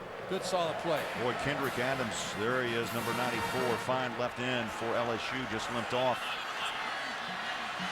1st and 10, clock runs. Handoff, Davis, 30-yard line, bumped out of bounds. And let's go back to New York for a college football update. And once again, here's Tim. Well, the Sunshine State no longer belongs to Florida, folks. Christian Ponder hits Willie Halstead 29 yards to make it 31-7, a final Florida State first loss for Urban Meyer in his tenure there. And the ACC title game will be for Florida State if NC State loses, and right now they are with 6 and change remaining. They play Virginia Tech and Charlotte next week. Craig, back to you. All right, Tim, thanks so much. Great updates throughout the day. How about Jimbo Fisher, Florida State? You replace the legend, so hard to do, and he's had quick success. Back on the ground, Davis is having his way. Pushed down at the 44-yard line. Now Davis, and that hole was opened by his left guard, the quick guard, Wade Grayson. Watch right here, though. Watch DeMarcus Love, the left tackle. Watch what he does to LeVar Edwards. Comes back and cleans him up. Boy, LeVar Edwards had no idea that big DeMarcus Love, D-Love as they like to call him, was coming back to give him a big kiss. Man, I'll tell you, I don't want that kiss if I'm LeVar Edwards. No, he's the SEC Offensive Lineman of the Week. Yeah, and coaches cannot say enough good about him as an all-around player. Pads continue to pop. Roderick Green as Davis catches a breather, but what a game for Nile Davis. Yep, over 100 yards again, 124 yards. He started early, and he was coming off, and LSU was getting a steady dose from the early stage of this ball game. And Garrett McGee told us that he was counting on his big back to produce today, but he felt like they may have been overusing him in previous weeks. They wanted to try and give him a little bit of a break. They've been subbing in different running backs, Broderick Green, a few other guys to give him a break, and he's responded very well. Kobe Hamilton on the field. They give the ball to Green. Another first down. And move the chains once again. And Arkansas fans are now getting a little riled up in Little Rock. Well, this is one of those drives. Call it what you want, but Arkansas is looking for that closeout drive. The drive where LSU knows they're going to try and run the football. They're not going to get carried away or too aggressive in their play call. They're going to come right at you, and we're going to see who's stronger, who's in better shape right here at the end of the ball game. Les Miles, hands on hips. He is concentrating on what's going on in this football field. Hand off again. Green off the right side. Boy, he nearly kept his footing. Tripped up at the 35-yard line, and that was a great stop. Hatcher just got enough. The free safety for LSU. Well, you know, one of the things that Arkansas does that is unique in this day and age of football, they have, as you mentioned earlier, Craig, strong and quick offensive linemen. They play to the strong side or the weak side. They both have to play right tackle, right guard, left guard. The only one not moving is the center, obviously. That's right. Right there, they're running behind DeMarcus Love. He played on the right side on that play, and they came right behind him again. Arkansas stretches the field again. Shedding a tackler. My, oh my. Nile Davis going through LSU like a hot knife through butter. You want to see what I'm talking about? Watch right here. Watch the push on the left side. Oh, look how far down the field DeMarcus Love has taken his man. That's 10 yards down the field. And Steve, you have to remember what LSU brought to the house today in the SEC. The best defense, total defense, number 5 in the country.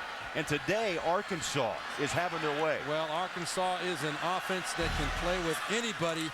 They've averaged 491 yards a game. There's no answer for Davis. He popped off one offensive lineman. That was Dominguez. And then bounces straight up the hole, and what should have been a 1 or 2 yard gain becomes a 9-yard pickup to the 14-yard line. And all Les Miles can do is hope that someone on that defense will get them. You look at that LSU defense right now. They're looking a little bit tired right there. They're down on a knee. They're sucking wind, as you like to say at this point in the ball game, and I think Arkansas senses it. Mallett under center. Why not? Davis again slips and slides, turns the feet, pushes the pile past the 10-yard line. They'll mark him at the 9, and another first down, Arkansas. And did you see the way that Nile Davis is protecting that football? Watch the two hands on the football going off that right side again behind DeMarcus Love and Wade Grayson. Look at him protect that football. No one's getting that thing out of there, and he's getting help from his teammates. That was Grayson trying to escort him for another couple yards right at this LSU defense. What an impressive drive to this point by Arkansas. Davis goes out 150 yards rushing. And Broderick Green has been hitting the hole just as hard when he's had his opportunities here in this drive. Gets the call. Green, right side, pushes to the 7. Broderick Green in the carry. And now, Steve Berline, if you're LSU, you look at the clock and it's running, and it's nearing 7 minutes. I'm trying to rip that football out of there. That's what I'm doing if I'm LSU. You know, even a field goal makes it a 2-score ball game. So you got to figure that if they get the opportunity to kick the field goal, that Hawker is going to come through and make it a 2-score ball game. So you're hoping for a big play. You don't expect Arkansas to throw the football at all in this situation. Les Miles comes on the field, calls a timeout. Timeout, LSU. That's it. So LSU will use the first timeout, and listen to this crowd at War Memorial Stadium. They know this has been a domination on this drive, just taking control of the ball game.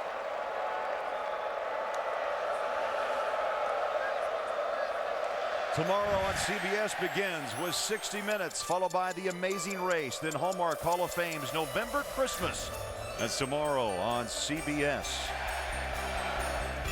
Here we have an upset brewing over 5th-ranked LSU.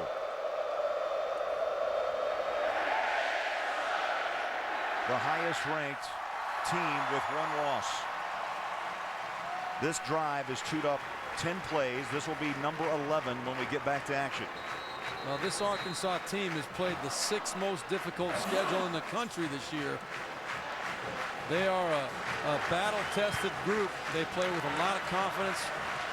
And I think they felt coming into this home game here in Arkansas, I think they felt like they were the better ball club. They're a very balanced team. Since Niall Davis has come on and got that running game going, the defense has played tremendous football the last 4 weeks prior to this game. They're a very, very good football team right now. Steve, 9 straight rushing plays. I'm wondering inside if Malik puts it up on 2nd down. Play action. My hunch was right, but it falls incomplete.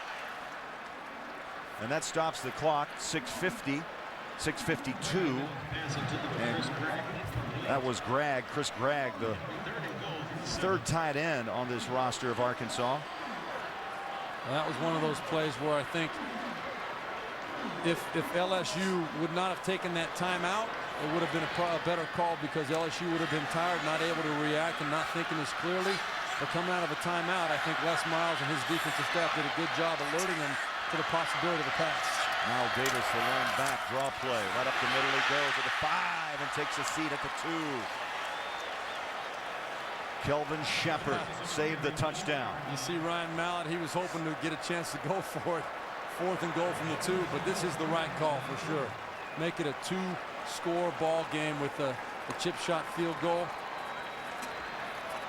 As we learned last night in that Boise State Nevada game, nothing is guaranteed. No. But this is truly the right call. And I think Alabama would tell you the same thing today. No doubt. Up 24, lost to Auburn. This will be a 19-yarder, as you mentioned, a chip shot. Up and good. The lead is 11. With 6:09.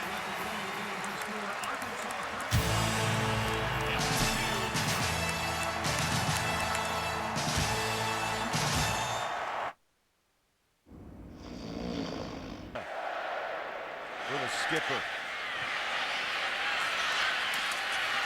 Peterson pushes one of his players out of my way, and he rolls it up to the 39-yard line. And coming up after the game, we'll send you back to our New York studio for the Jeep postgame show. Stay tuned for that. Lot to talk about today as the bowl picture begins to focus in.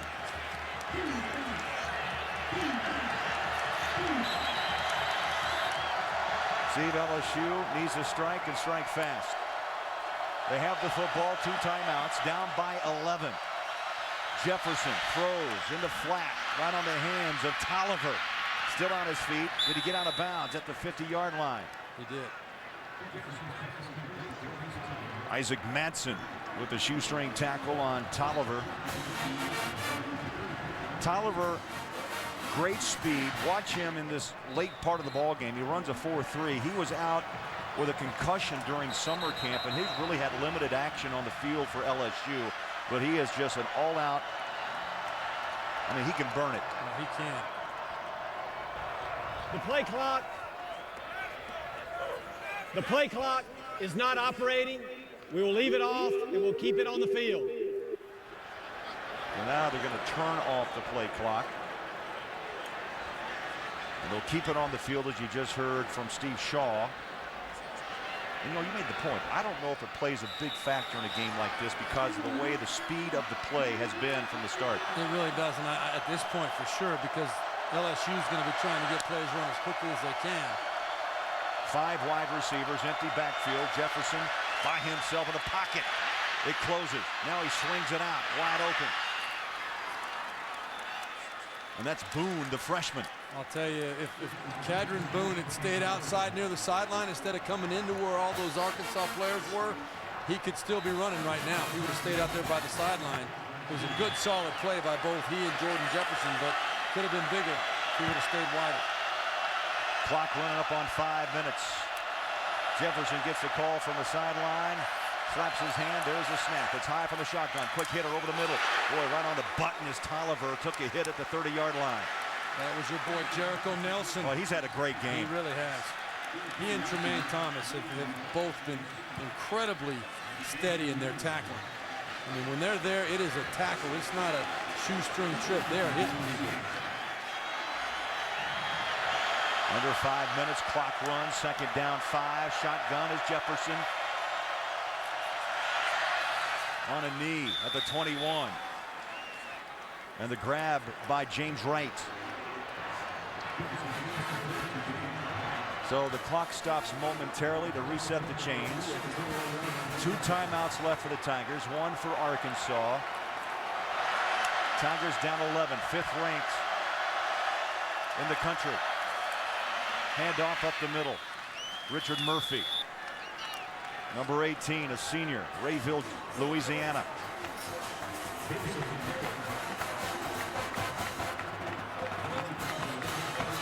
have not seen any pressure yet on this drive from Arkansas. I think the mentality is, you know what, play back. Let's make them earn everything. Let them eat up that clock. And the clock is running up on 4. This drive, 5 plays, 48 yards, nearly 2 minutes. Play clock is off. They've had issues with it from the start today. Cut back as Murphy is tripped up at the 12-yard line. That brings up 3rd down and about a yard.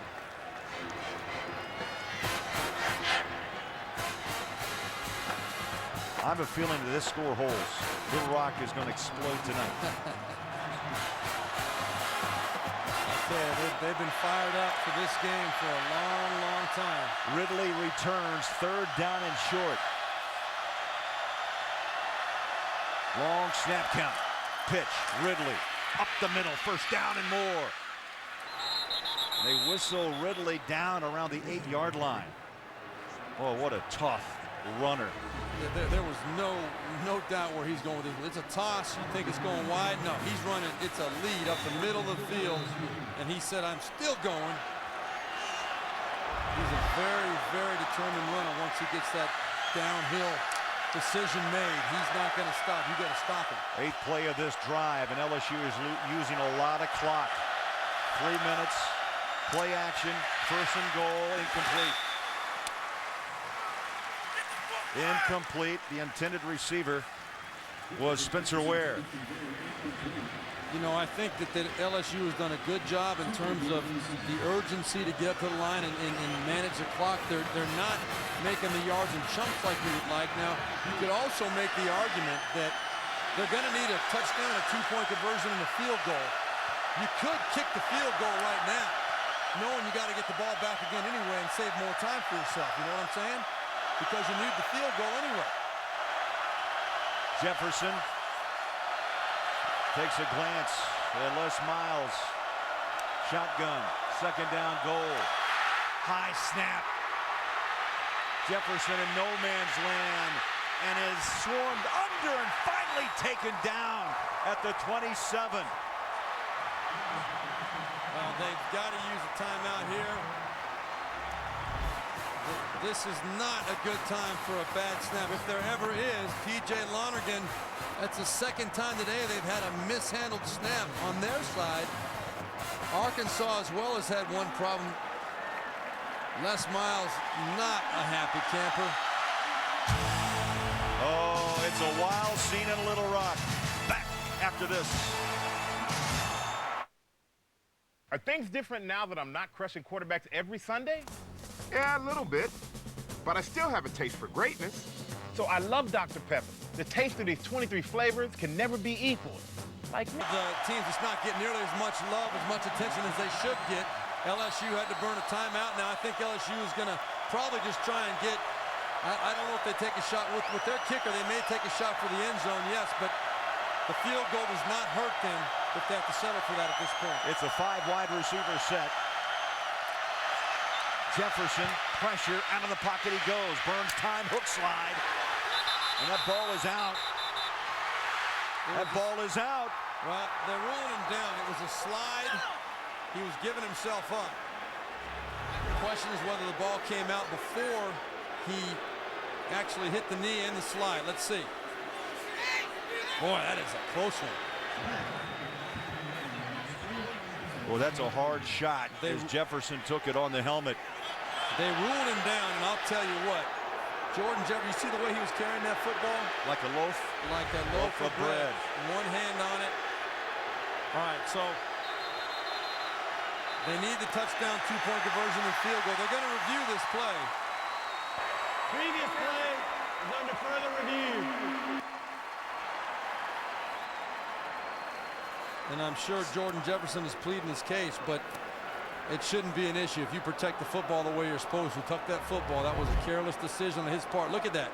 That ball's out there. Just tuck it up against your chest. Out or knee down. Boy, let's look at it here. I don't think they can overturn it. I think that it was simultaneous. I think it was one of those calls that if it was ruled a fumble, they'd probably keep it as a fumble. And since it was ruled as he was down, they're probably going to keep it that way. I cannot see them overturning it. Because you just can't tell when exactly that knee hits the ground. I will look again. There's the hook slide. Yeah, I would be very surprised if they overturned that. What do you think? I think the play stands. I think so too. And we'll get the call from Steve Shaw. Headset comes off.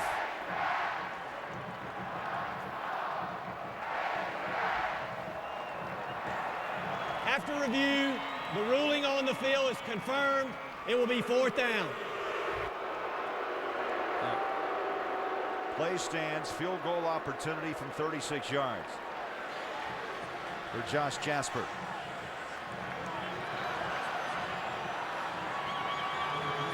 Timeouts, one apiece. Just over 2 minutes to play.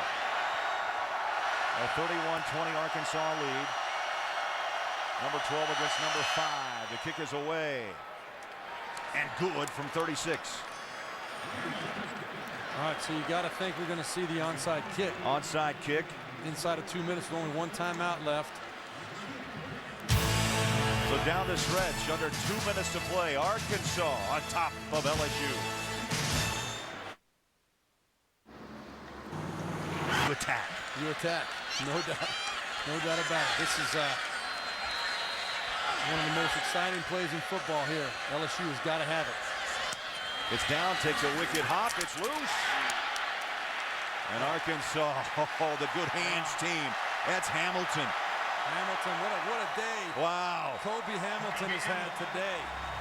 Best hands on this team, and that's a quote from the offensive coordinator, Garrett McGee. That's exactly right. And man, what a shot he took from Shepard right there. Russell Shepard. Good, clean hit. Boy, hung on to it. That is coupled with the 80 and 85-yard touchdowns. What a tremendous day for Kobe Hamilton. Well earned. And what does this mean for Arkansas now? Do they find their way into the BCS talk now? Oh boy, that's a great talk. Good solid win over LSU, 10-2. One timeout remains for both Arkansas and LSU. Arkansas, you get one first down and you can call it a day. Now, Niall Davis had his first 2 fumbles of the year last week. You got to figure he's... Timeout, LSU. Final timeout. Final timeout by LSU. And coming up after the game. Make sure you stay tuned. We'll send you back to our New York studio for the Jeep postgame show. That's coming up right after this one finishes in Little Rock. Well, the implications of this loss. Les Miles knew it would be tough. Bobby Petrino told us this could be a game that we can launch this program above and beyond. It's amazing. Boise State's year turned upside down. Les Miles and company looking to make a big hit. And we've got all sorts of bowl committee members here in Little Rock. All over the place. You can't miss them because the jackets kind of just speak to you as you walk down press row.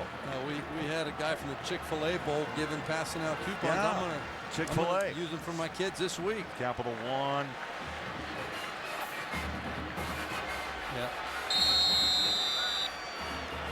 What a great performance, Arkansas. Both teams have had their opportunity in this game. There's been some crazy bounces. There's been some missed opportunities. They put the tight end Williams in motion. They're stretching out to Davis. Miles Davis tripped up. No timeouts. Niall Davis on the no carry. timeouts remaining for LSU. All he can do is sit back and watch the clock. And now there's an official timeout as Niall Davis was very slow to get up. Boy, that's a mistake. And Broderick Green will check in. Davis comes out. And now they'll restart it. Well, they won't restart the game clock, though. That's a problem. That's an injury timeout. They start the play clock, but not the game clock. And the game clock, the play clock is out. Right. They're keeping that on the field. But the referee. And now they're going to have to come in and what? The referee gave the start for the play clock signal, did not say to start the game clock.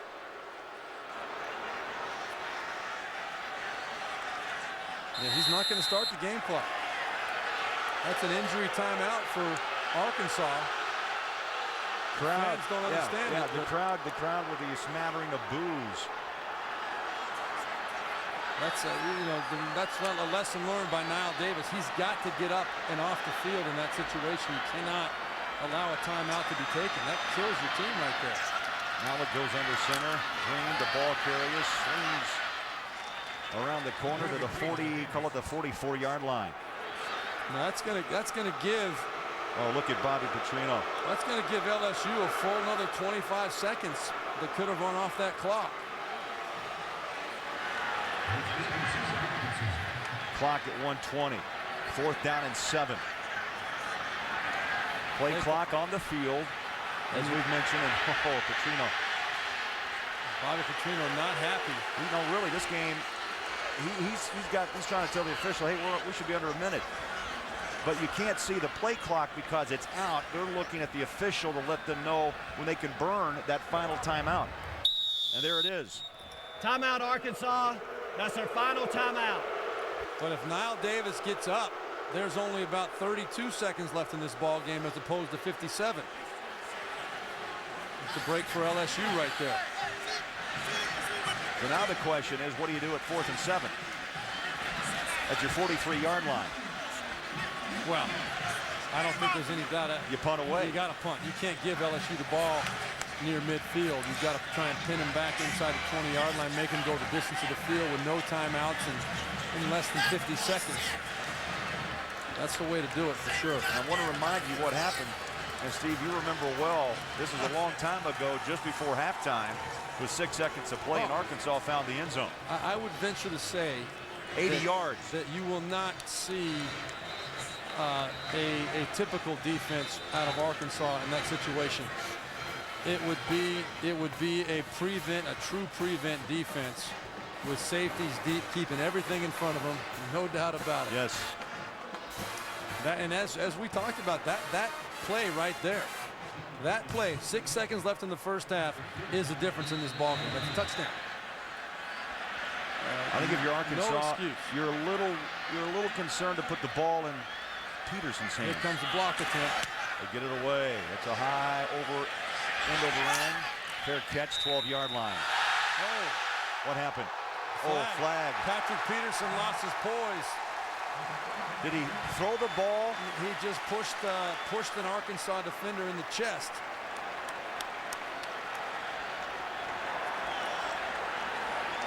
It's not a big deal, but it was definitely unsportsmanlike. Unsportsmanlike. After the play, unsportsmanlike conduct against LSU number 7. Half the distance to the goal. 1st and 10. Gotta keep your poise. You'll see. Oh, threw it in his face. The football into his face. And what you want to talk about that play at the end of the first half. Here it is. 6 seconds left in the half. And you have Carmel Hatcher, the safety, coming over to make a play on the ball. I think they should have been in a soft prevent defense, keeping everything in front of them. It was the last play of the first half, but here we are now. They got to drive 96 yards. Prim is your deep back, up over the top, incomplete with 43 ticks. No timeouts remaining for either Arkansas or LSU. Russell Shepard was the intended receiver. Well, this game, Steve, is going to shake college football, as did Boise State's loss. as did Auburn's comeback yesterday. No doubt. It's amazing how these things happen this time of year. Although this game, truly, I don't think a lot of people will be surprised that Arkansas came out on top, or is coming out on top at this point. Jefferson, second down. In his own end zone. Stands in the pocket, flushed. In trouble! Safety. I see a beanbag at the 1 yard line. Oh, they're going to give it to him. Yeah. I see the beanbag at the 1. Fumble, too, they're saying.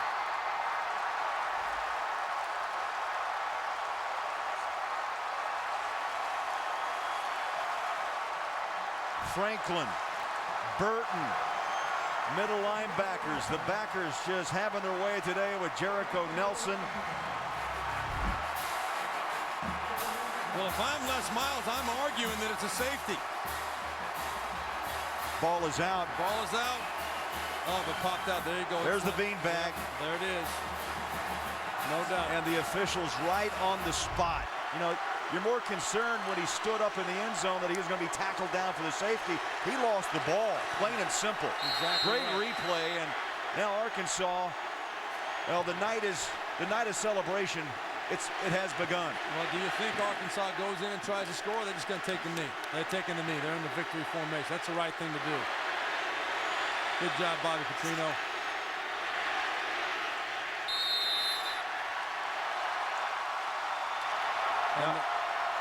Now the clock. Now the game clock. I don't know. This is going to be a nasty ending because there's still time and everybody's rushing the field. Well, the referees are walking off the field as well.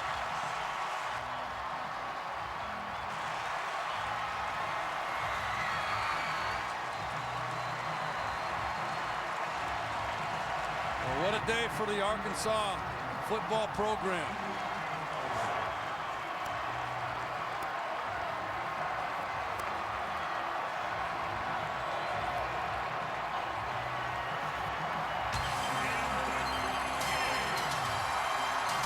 For Steve Berline, Craig Bolerjack saying so long from Little Rock. Well, once again, the final score.